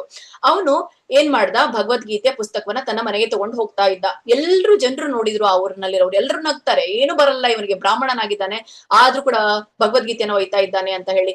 ಭಗವದ್ಗೀತೆಯನ್ನ ಹೇಗೆ ಓದ್ತಾನೆ, ಹಿಡಿಲಿಕ್ಕೂ ಕೂಡ ಗೊತ್ತಾಗಲ್ಲ ಇವನ್ಗೆ ಅಂತ ಅವನ್ಗೆ ಕೀಟಲೆ ಮಾಡ್ತಾರೆ. ಆದ್ರೂ ಅವನೇನು ತಿಳ್ಕೊಳ್ದೆ ಭಗವದ್ಗೀತೆಯನ್ನ ಹೋಗಿ ತನ್ನ ಒಂದು ಜಗಲಿ ಮೇಲೆ ಇಡ್ತಾನೆ. ದಿನಾ ಅದನ್ನ ತೆಗೆದು ನೋಡ್ತಾ ಇರ್ತಾನೆ. ಎಲ್ರು ಬಂದು ಏನ್ ನೋಡ್ತಾನೆ ಅಂತ ಹೇಳಿ ಅವನು ಕೇವಲ ನೋಡೋದ್ ಮಾಡ್ತಾ ಇರ್ತಾನೆ. ಒಂದಿನ ಚೈತನ್ಯ ಮಹಾಪ್ರಭುಗಳು ಗೊತ್ತಾಗುತ್ತೆ, ಒಬ್ಬ ಅನಕ್ಷರಸ್ಥ ಬ್ರಾಹ್ಮಣ ಹೀಗೆ ಭಗವದ್ಗೀತೆಯನ್ನ ತೆಗಿತಾನೆ, ನೋಡ್ತಾನೆ, ಮುಚ್ತಾನೆ, ಇಡ್ತಾನೆ ಅಂತ ಹೇಳಿ. ಅವಾಗ ಆ ತುಂಬಾನೇ ಖುಷಿ ಆಗುತ್ತೆ, ಸಂತೋಷ ಆಗುತ್ತೆ. ಯಾರಿಗೆ? ಚೈತನ್ಯ ಪ್ರಭುಗಳಿಗೆ. ಅವನನ್ನ ಭೇಟಿ ಆಗ್ಬೇಕು ಅನ್ನುವಂತ ಆಸೆ ಹುಟ್ಟುತ್ತೆ. ಚೈತನ್ಯ ಮಹಾಪ್ರಭುಗಳು ಆ ಒಂದು ಬಡ ಬ್ರಾಹ್ಮಣನ ಮನೆಗೆ ಹೋದಾಗ ತುಂಬಾನೇ ಆದರದಿಂದ ಅವರನ್ನ ಬರಮಾಡ್ಕೊಳ್ತಾನೆ ಬ್ರಾಹ್ಮಣ. ಅವಾಗ ಚೈತನ್ಯ ಮಹಾಪ್ರಭುಗಳ ಆಗಮನದ ಕಾರಣವನ್ನ ಕೇಳ್ತಾನೆ. ಅವಾಗ ನೀನು ಭಗವದ್ಗೀತೆಯನ್ನ ಓದ್ತೀಯಲ್ಲ? ಹೌದು, ನಾನು ಓದ್ತೇನೆ. ಏನ್ ಓದ್ತೀಯ ಅದರಲ್ಲಿ? ಆ ಏನೋ ಗೊತ್ತಿಲ್ಲ, ನಾನು ಅದನ್ನ ಹಿಡ್ಕೊಳ್ತೇನೆ, ಡೈಲಿ ಅದನ್ನ ನಾನು ಮುಚ್ಚಿಡ್ತೇನೆ ಅಂತ.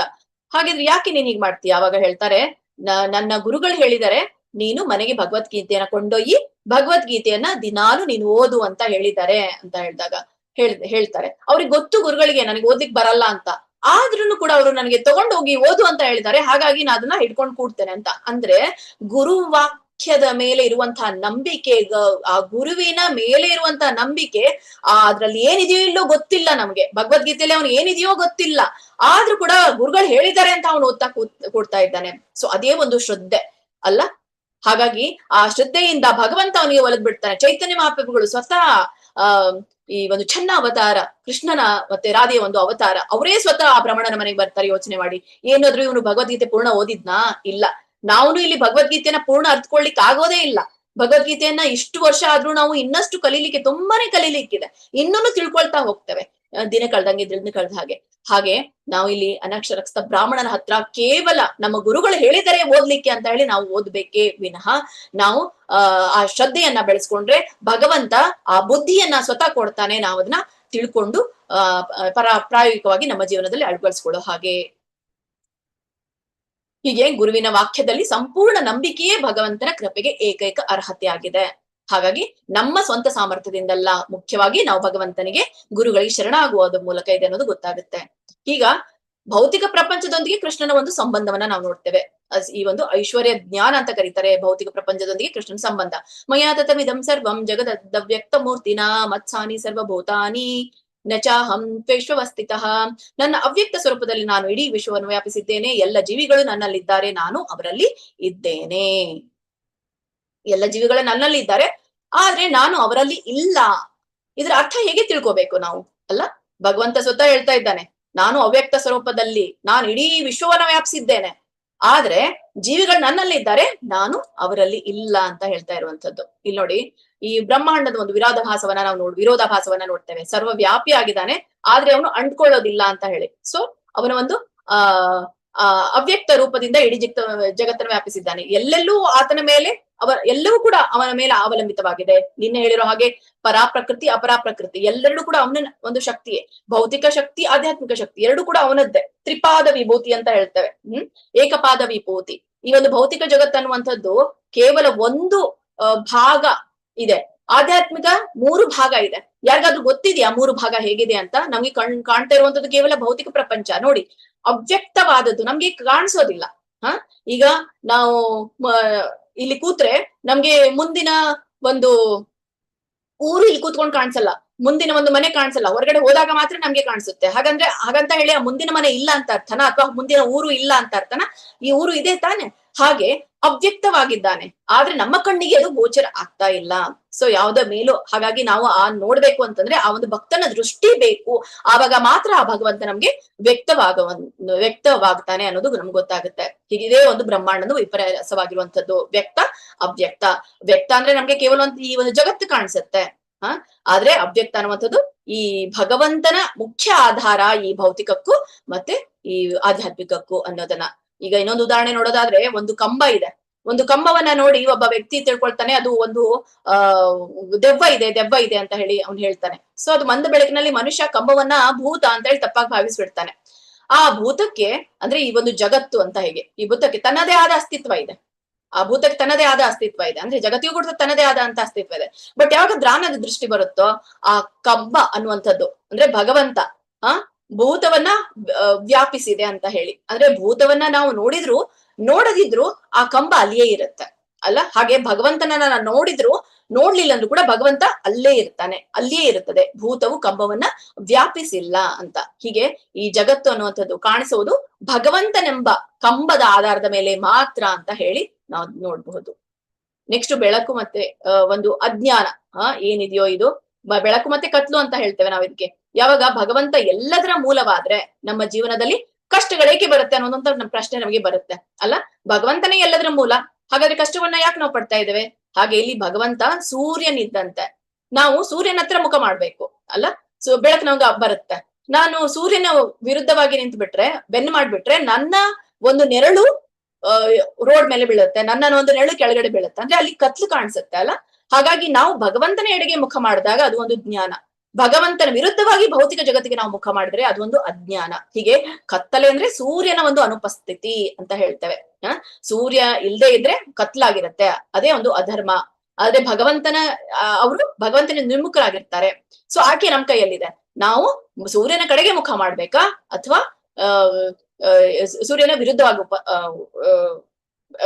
ನಾವು ಮುಖ ಮಾಡ್ಬೇಕಾ, ಅಂದ್ರೆ ಭಗವಂತನ ಕಡೆಗೆ ಮುಖ ಮಾಡ್ಬೇಕಾ ವಿರುದ್ಧವಾಗಿ ಮುಖ ಮಾಡ್ಬೇಕಾ ಅನ್ನೋದನ್ನ ನಾವು ತಿಳ್ಕೊಬೇಕು. ಹಾಗಾಗಿ ಇಲ್ಲಿ ಹೇಳ್ತಾರೆ ತಟಸ್ಥ ಅಂತ ಹೇಳಿ, ಅದು ನಿಮ್ಗೆ ಮುಂದ್ ಬರುತ್ತೆ. ಓಕೆ. ನ ಚಮಸ್ತಾನಿ ಭೂತಾನಿ ಪಶ್ಯ ಮೇ ಯೋಗಮೈಶ್ವರಂ ಭೂತಭ್ರನ್ನ ಚ ಭೂತಸ್ಥೋ ಮಮಾತ್ಮ ಭೂತ ಭಾವನಃ. ಆದರೂ ಸೃಷ್ಟಿಯಾದದ್ದಲ್ಲ, ನನ್ನಲ್ಲೇ ಆಧರಿಸಿದೆ. ನನ್ನ ಯೋಗ ಸಮೃದ್ಧಿಯನ್ನು ನೋಡು. ಎಲ್ಲ ಜೀವಿಗೆ ಪಾಲಕನು ನಾನಾದರೂ ಮತ್ತು ನಾನು ಎಲ್ಲ ಕಡೆ ಇರುವೆನಾದರೂ ನಾನು ಈ ವಿಶ್ವದ ಅಭಿವ್ಯಕ್ತಿಯ ಭಾಗವಲ್ಲ, ಏಕೆಂದ್ರೆ ನಾನೇ ಸೃಷ್ಟಿಯ ಮೂಲ. ಯಥಾಕಾಶ ಸ್ಥಿತೋ ನಿತ್ಯಂ ವಾಯು ಸರ್ವತ್ರ ಗೋ ಮಹಾನ್ ತಥಾ ಸರ್ವಾಣಿ ಭೂತಾನಿ ಮತ್ಸಾನಿ ತಿಪಧಾರಯ. ಎಲ್ಲ ಕಡೆಯೂ ಬೀಸುವ ಬಲಶಾಲಿಯಾದ ಗಾಳಿಯು ಸದಾ ಆಕಾಶದಲ್ಲಿ ಹೇಗೆ ನೆಲೆಸಿರುವುದೋ ಹಾಗೆ ಸೃಷ್ಟಿಯಾದದ್ದೆಲ್ಲವೂ ನನ್ನಲ್ಲಿ ನೆಲೆಸಿರುತ್ತದೆ. ಇಲ್ಲಿ ಹೇಳ್ತಾ ಇರುವಂತದ್ದು ಆಕಾಶದಲ್ಲಿ ಗಾಳಿ ಬೀಸುವಂತೆ, ಹೇಗೆ ಗಾಳಿ ಬೀಸುತ್ತೋ ಹಾಗೆ ಎಲ್ಲವೂ ಯಾವಾಗ್ಲೂ ಆಕಾಶದಲ್ಲಿಯೇ ನೆಲೆಸಿರುವಂತೆ ಸೃಷ್ಟಿಯಾದ ಎಲ್ಲ ಜೀವಿಗಳು ನನ್ನಲ್ಲಿಯೇ ನೆಲೆಸಿದೆ ಅನ್ನೋದನ್ನ ನೀನು ತಿಳ್ಕೊ. ಇದ್ರ ಅರ್ಥ ಏನು ಅಂದ್ರೆ, ಈಗ ಆಕಾಶ ಏನ್ ಮಾಡುತ್ತೆ, ಆ ಗಾಳಿ ಎಲ್ಲಿಂದ ಬರುತ್ತೆ? ಆಕಾಶದಿಂದಲೇ. ಆಕಾಶ ಗಾಳಿಗೆ ಆಶ್ರಯ ನೀಡುತ್ತೆ. ಆದ್ರೆ ಗಾಳಿಯಿಂದ ಆಕಾಶ ಎಂದು ಮಲಿನ ಆಗೋದಿಲ್ಲ. ಯಾಕೆಂದ್ರೆ ಅದು ಭೂಮಿಗೆ ಬರುತ್ತಲ್ಲ ಗಾಳಿಯಿಂದ ನೋಡಿ ಎಷ್ಟೊಂದು ಸುಗಂಧ, ಒಂದು ಚರಂಡಿ ಸುಗಂಧ ಬರ್ಬೋದು, ಒಂದು ಹೂವಿನ ಸುಗಂಧ ಬರ್ಬೋದು, ಮಲಿನವಾದ ಸುಗಂಧ ಬರ್ಬೋದು, ಎಲ್ಲ ಕೂಡಿ ಏನಾಗುತ್ತೆ ಆ ಗಾಳಿಯಲ್ಲಿ ಸೇರ್ಕೊಳ್ಳುತ್ತೆ. ಗಾಳಿ ಸೇರ್ಕೊಂಡು ಮತ್ತೆ ಆಕಾಶದ ಹತ್ರ ಹೋದಾಗ ಹಾಗಂತ ಹೇಳಿ ಆಕಾಶ ಮಲಿನ ಆಗತ್ತಾ? ಆಗೋದಿಲ್ಲ. ಅದೇ ರೀತಿ ಭಗವಂತ ಎಲ್ಲದರ ಆಧಾರವಾಗಿದ್ರು ಪ್ರಕೃತಿ ಅನುಗುಣಗಳಿಂದ ಸೃಷ್ಟಿ ಅಂದ್ರೆ ಈ ಒಂದು ಸೃಷ್ಟಿ ಮತ್ತೆ ವಿನಾಶ ಏನಿದೆಯೋ ಆತನು ಎಂದಿಗೂ ಪ್ರಭಾವಿತನಾಗೋದಿಲ್ಲ. ಸೃಷ್ಟಿ ಮತ್ತೆ ವಿನಾಶಕ್ಕೆ ಅವನು ಒಳಗಾಗೋದಿಲ್ಲ. ಯಾಕಂದ್ರೆ ಅವನ ಒಂದು ಪ್ರತಿನಿಧಿತ್ವ, ಅವನ ಒಂದು ಅಡಿಯಲ್ಲಿ ಇವೆಲ್ಲ ಪ್ರತಿನಿಧಿತ್ವವಾಗಿ ನಡೆಯುವಂಥದ್ದು. ಸೊ ಇಡೀ ವಿಶ್ವ ವ್ಯವಸ್ಥೆಯು ನನ್ನ ಅಧೀನವಾಗಿದೆ. ನನ್ನ ಸಂಕಲ್ಪದಿಂದ ಅದು ಮತ್ತೆ ಮತ್ತೆ ರೂಪ ತಾಳುತ್ತದೆ ಮತ್ತು ನನ್ನ ಸಂಕಲ್ಪದಿಂದ ಕೊನೆಗೆ ಅದು ನಾಶವಾಗುತ್ತದೆ. ಈ ಎಲ್ಲ ಕಾರ್ಯವು ನನ್ನನ್ನು ಬಂಧಿಸುವುದಿಲ್ಲ. ನಾನು ತಟಸ್ಥನಂತೆ ಕುಳಿತಿದ್ದು ಈ ಎಲ್ಲ ಐಹಿಕ ಚಟುವಟಿಕೆಗಳ ಬಗ್ಗೆ ನಿರ್ಲಿಪ್ತನಾಗಿರುತ್ತೇನೆ ಅಂತ.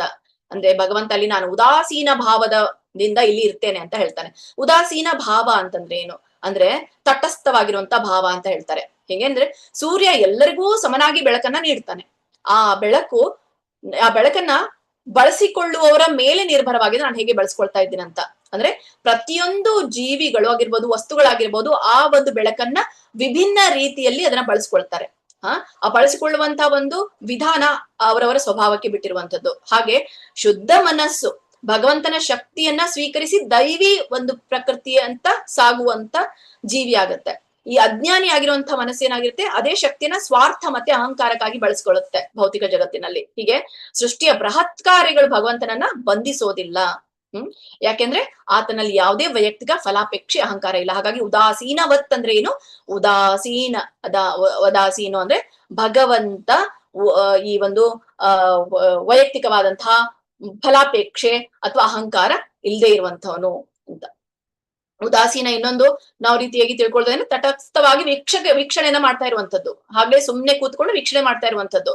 ಈ ಒಂದು ಸೃಷ್ಟಿ ಲಯ ಅನ್ನುವಂತ ಏನು ನಿನ್ನೆ ಹೇಳಿರೋ ಹಾಗೆ ಕಲ್ಪ ಇದೆಯಲ್ಲ, ಚಕ್ರ, ಒಂದು ಸೃಷ್ಟಿಯ ಒಂದು ಚಕ್ರ, ಆ ಒಂದು ಸೃಷ್ಟಿಯ ಆರಂಭ, ಮತ್ತೆ ಜೀವರಾಶಿಯ ಸೃಷ್ಟಿ, ಮತ್ತೆ ಈ ಲಯ, ಭಗವಂತನ ಪ್ರಕೃತಿಯಲ್ಲಿ ಎಲ್ಲವೂ ಲೀನವಾಗುವಂಥದ್ದು, ಇದನ್ನೇ ನಾವು ನಿನ್ನೆ ನೋಡಿದ್ವಿ. ಅದಕ್ಕೆ ಅವನು ಉದಾಸೀನವತ್ತಾಗಿದ್ದಾನೆ. ಆತನ ಈ ಒಂದು ಪ್ರಕೃತಿ ಆತನ ಮೇಲ್ವಿಚಾರಣೆಯಲ್ಲೇ ನಡೆಯುತ್ತೆ. ಸ್ವಯಂಚಾಲಿತವಾಗಿ ನಡೆಯುತ್ತೆ ಅಲ್ಲ. ಸ್ವಯಂಚಾಲಿತವಾಗಿ ನಡೆಯೋದಿದ್ರೆ ರಾಜನ ನಿಯಮಗಳು ರಾಜನನ್ನ ನಡೆಸುವಂತೆ ಆತನು ಕೇವಲ ಮೇಲ್ವಿಚಾರಕ. ಹಾಗೆ ರಾಜ ನಿಯಮಗಳನ್ನು ಕೊಡ್ತಾನೆ, ಮೇಲ್ವಿಚಾರಣೆ ಮಾಡ್ತಾನೆ. ಹಾಗೆ ಭಗವಂತ ಆ ಈ ಒಂದು ನಿಯಮಗಳಿಗೆ ಅವನು ಒಳಪಡೋದಿಲ್ಲ. ಯಾವುದು 3 ಗುಣಗಳಿದೆಯೋ ಇವೆಲ್ಲ ನಿಯಮಗಳಿಗೆ ಅವನು ಒಳಪಡೋದಿಲ್ಲ. ಕೇವಲ ಅವನು ಮೇಲ್ವಿಚಾರಕನ ಕಾರ್ಯವನ್ನ ರಾಜ ಮಾಡೋ ಹಾಗೆ ಇವನು ಇಲ್ಲಿ ಮೇಲ್ವಿಚಾರಕನಾಗಿದ್ದಾನೆ. ಮಯಾಧ್ಯಕ್ಷೇಣ ಪ್ರಕೃತಿ ಸೂಯತೆ ಸಚರಾಚರಂ ಹೇತುನಾನೇನ ಕೌಂತೆಯ ಜಗದ್ ವಿಪರಿವರ್ತತೆ. ಕುಂತಿಯ ಮಗನಾದ ಅರ್ಜುನನೇ, ನನ್ನ ಶರೀರಗಳಲ್ಲಿ ಒಂದಾದ ಈ ಐಹಿಕ ಪ್ರಕೃತಿಯು ಎಲ್ಲಾ ಅಚರಾಚರ ವಸ್ತುಗಳನ್ನು ನನ್ನ ಅಪ್ಪಣೆಯಂತೆ ಸೃಷ್ಟಿಸಿ ಕೆಲಸ ಮಾಡುತ್ತವೆ. ಈ ಅಭಿವ್ಯಕ್ತಿಯು ಅದರ ನಿಯಮಕ್ಕೆ ಅನುಗುಣವಾಗಿ ಮತ್ತೆ ಮತ್ತೆ ಸೃಷ್ಟಿಯಾಗುತ್ತದೆ ಮತ್ತೆ ನಾಶವಾಗುತ್ತದೆ. ಇಲ್ಲಿ ಹೇಳ್ತಾ ಇರುವಂತದ್ದು ಈ ಐಹಿಕ ಪ್ರಕೃತಿ ಎಲ್ಲಾ ಚರಾಚರ ವಸ್ತುಗಳು. ಅಂದ್ರೆ ಇಲ್ಲಿ ಅಪರಾ ಪ್ರಕೃತಿ ಪರಾ ಪ್ರಕೃತಿ ನಿನ್ನೆ ನಾವು ಡಿಸ್ಕಸ್ ಮಾಡಿದ್ವಿ. ಸೊ ಸ್ವಭಾವಗಳು ಹೇಗಿರುತ್ತೆ, ಭೌತಿಕ ಜಗತ್ತಿದ್ದು ಆಧ್ಯಾತ್ಮಿಕ ಜಗತ್ತಿದ್ದು ಕಾರ್ಯಗಳು ಹೇಗಿರುತ್ತೆ, ದೇಹ ಮತ್ತು ಜಗತ್ತನ್ನ ರೂಪಿಸುವಂತ ಭೌತಿಕ ಅಂಶಗಳು ಯಾವ್ಯಾವಿದೆ, ಭೌತಿಕತೆಯನ್ನ ಜಾಗೃತಗೊಳಿಸುವಂತ ಜೀವ ಶಕ್ತಿ ಚೇತನ ಅದರಲ್ಲಿ ಹೋದಾಗ ಮಾತ್ರ ಅಪರಾ ಪ್ರಕೃತಿ ಅನ್ನುವಂಥದ್ದು ಜಾಗೃತವಾಗುವಂಥದ್ದು ಅನ್ನೋದನ್ನ ನಾವು ನೋಡಿದ್ದೇವೆ. ಹೀಗೆ ಈ ಒಂದು ಪರಾಪ್ರಕೃತಿ ಅನ್ನುವಂಥದ್ದು ಮೋಡಗಳ ಮತ್ತೆ ಮೋಡಗಳು ಮತ್ತೆ ಮಳೆ, ಅಂದ್ರೆ ಎಲ್ಲಾ ಸಸ್ಯಗಳ ಬೆಳವಣಿಗೆಗೆ ನೀರ ಬೇಕು ಮುಖ್ಯವಾಗಿ. ಕೇವಲ ಭೂಮಿ ಬೀಜ ಇದ್ರೆ ಸಾಲದು, ನೀರು ಕೂಡ ಬೇಕು. ಹಾಗೆ ಈ ಅಪರಾ ಪ್ರಕೃತಿ ಅನ್ನುವಂಥದ್ದು ಮಣ್ಣಿನಲ್ಲಿ ಬೀಜಗಳನ್ನ ಹಾಕ್ಬೇಕು. ಅಂದ್ರೆ ಅಪರಾ ಪ್ರಕೃತಿನೂ ಕೂಡ ಮುಖ್ಯವಾಗಿದೆ. ಆ ಒಂದು ಬೀಜಗಳು ಬೆಳಿಬೇಕು ಅಂತಂದ್ರೆ ಆ ನೀರು ಬಿದ್ದಾಗ ಮಾತ್ರ ಬೆಳಿಲಿಕ್ಕೆ ಸಾಧ್ಯ, ಅಂದ್ರೆ ಚೇತನ ಬರ್ಲಿಕ್ಕೆ ಸಾಧ್ಯ ಅಂತ ಹೇಳಿ. ಹೀಗೆ ಪರಾಪ್ರಕೃತಿ ಅಪರ ಪ್ರಕೃತಿಯನ್ನ ನಾವು ನೋಡಿದ್ವಿ. ಇಲ್ಲಿ ಮಯಾಧ್ಯಕ್ಷಿಣ ಪ್ರಕೃತಿ ಅಂದ್ರೆ ಪ್ರಕೃತಿಯ ಆಡಳಿತಾತ್ಮಕ ರಚನೆಯನ್ನ ಭಗವಂತ ಇಲ್ಲಿ ಹೇಳ್ತಾ ಇರುವಂತದ್ದು. ಅಧ್ಯಕ್ಷ ಅಂತ ಹೇಳ್ತಾನೆ, ಅಂದ್ರೆ ಮಾರ್ಗದರ್ಶಕದ ವೀಕ್ಷಕ. ಭಗವಂತ ತನ್ನನ್ನ ಹೇಳ್ತಾ ಇದ್ದಾನೆ ಏನು, ಕೃಷ್ಣ ಯಾವುದೇ ಕ್ರಿಯೆಯಲ್ಲಿ ನೇರವಾಗಿ ಭಾಗವಹಿಸುವುದಿಲ್ಲ, ನಾನು ಅಧ್ಯಕ್ಷನಾಗಿದ್ದೇನೆ. ಈಗ ಅಧ್ಯಕ್ಷರು ಏನ್ ಮಾಡ್ತಾರೆ, ನೇರವಾಗಿ ಭಾಗವಹಿಸೋದಿಲ್ಲ. ಸೊ ಕೇವಲ ಒಂದು ಚರ್ಚೆ ಮೀಟಿಂಗ್ ಮಾಡಿ ಆ ಒಂದು ಕೊನೆಯ ನಿರ್ಣಯನ ಕೊಡುವಂಥದ್ದು. ಕೇವಲ ತನ್ನ ಇರುವಿಕೆಯಿಂದ ಶಕ್ತಿಯನ್ನ ನೀಡುವಂತ ಸ್ವಾತಂತ್ರ ಅವನಿಗೆ ಇದೆ. ಇಲ್ಲಿ ಪ್ರಕೃತಿ ಕಾರ್ಯನಿರ್ವಹಣೆಯ ಶಕ್ತಿ ಅಂದ್ರೆ ಈ ಒಂದು ಭಗವಂತನ ಅಧೀನದಲ್ಲಿ ಕೆಲಸ ಮಾಡುವಂತ ಕೆಲವೊಂದು ಶಕ್ತಿಗಳಿದೆ. ಅವ್ರು ಯಾರ್ಯಾರು, ಏನು ಮುಕ್ಕೋಟಿ ದೇವತೆಗಳಂತ ಹೇಳ್ತೀವಲ್ಲ, ಸೊ ಈ ಒಂದು ಪ್ರಕೃತಿ ಅಂತಂದಾಗ ಮಾಯೆ ಮತ್ತೆ ದುರ್ಗೆ ಬರ್ತಾರೆ ಇಲ್ಲಿ. ಲಕ್ಷ್ಮಿ ಇವರೆಲ್ಲರೂ ಕೂಡ ಪ್ರಕೃತಿ ಅಧೀನದಲ್ಲಿ ಕೆಲಸ ಮಾಡುವಂತವ್ರು. ಅಂದ್ರೆ ಜಗತ್ತಿನ ಸೃಷ್ಟಿ ಸ್ಥಿತಿ ಲಯ ಇದೇನು ನೈಜವಾಗಿ ನಿರ್ವಹಣೆ ನಡೆಯುತ್ತಲ್ಲ ಅದು ಪ್ರಕೃತಿಯ ಅಡಿಯಲ್ಲಿ ನಡೆಯುವಂಥದ್ದು. ಕೇವಲ ಭಗವಂತ ಅಧ್ಯಕ್ಷನಾಗಿ ವೀಕ್ಷಿಸುವಂತದ್ದು ಅಂತ. ಆಮೇಲೆ ಆ ಪ್ರಕೃತಿ ಏನ್ ಮಾಡುತ್ತೆ, ಸಚರಾಚರ ಚಲಿಸುವ ಮತ್ತು ಚಲಿಸದ ಜಗತ್ತು ಅಂತ. ಪ್ರಕೃತಿಯ ಒಂದು ಈ ಒಂದು ಚಲಿಸುವ ಅಂತಹ ಕಾರ್ಯವನ್ನ ಸೃಷ್ಟಿಸುವ ಕಾರ್ಯವನ್ನ ಇಲ್ಲಿ ಮಾಡುವಂಥದ್ದು. ಮತ್ತೆ ಹೀಗೆ ಸಚರಾಚರ ಅಂದ್ರೆ ಚಲಿಸುವ ಮತ್ತೆ ಚಲಿಸಲಾದಂತಹದ್ದು ಅಂತ. ತಟಸ್ಥವಾಗಿರುವಂತಹ ಅಂಶಗಳನ್ನ, ಅದರ ಒಂದು ವೀಕ್ಷಣೆಯನ್ನ, ಅದರ ಒಂದು ಚೇತನವನ್ನ ಕೊಡುವಂಥದ್ದು ಭಕ್ತಾನೆ.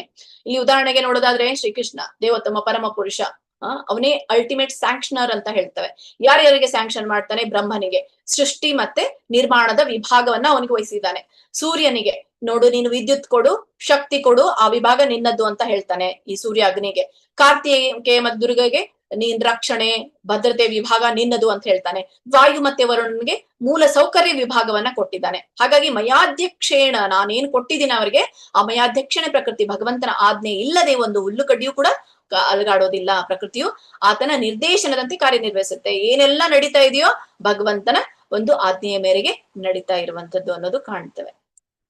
ಆಮೇಲೆ ಕೃಷ್ಣ ಈ ಮಾನವ ರೂಪದಲ್ಲಿ ಬಂದಾಗ ಮಾಯೆ ಪ್ರಭಾವಕ್ಕೆ ಅವನು ಒಳಗಾಗ್ತಾನೆ ಅಂತ ಹೇಳಿ ತಿಳ್ಕೊಳ್ಳುವಂಥವ್ರು ಯಾರು ತಿಳ್ಕೊಳ್ತಾರೆ ಈಗ ಅವಜಾನಂತಿ ಮಾಮೂಢ ಮಾನುಷಿಂತನು ಮಾಶ್ರಿತಂ ಪರಂಭಾವಮ ಜಾನಂತೋ ಮಮ ಭೂತ ಮಹೇಶ್ವರಂ ಮೋಘಶ ಮೋಘ ಕರ್ಮಾಣೋ ಮೋಘ ಜ್ಞಾನ ವಿಚೇತಸಃ ರಾಕ್ಷಸಿ ಮಾಸುರಿಂ ಚೈವ ಪ್ರಕೃತಿ ಮೋಹಿನಿ ಶ್ರಿತಾ.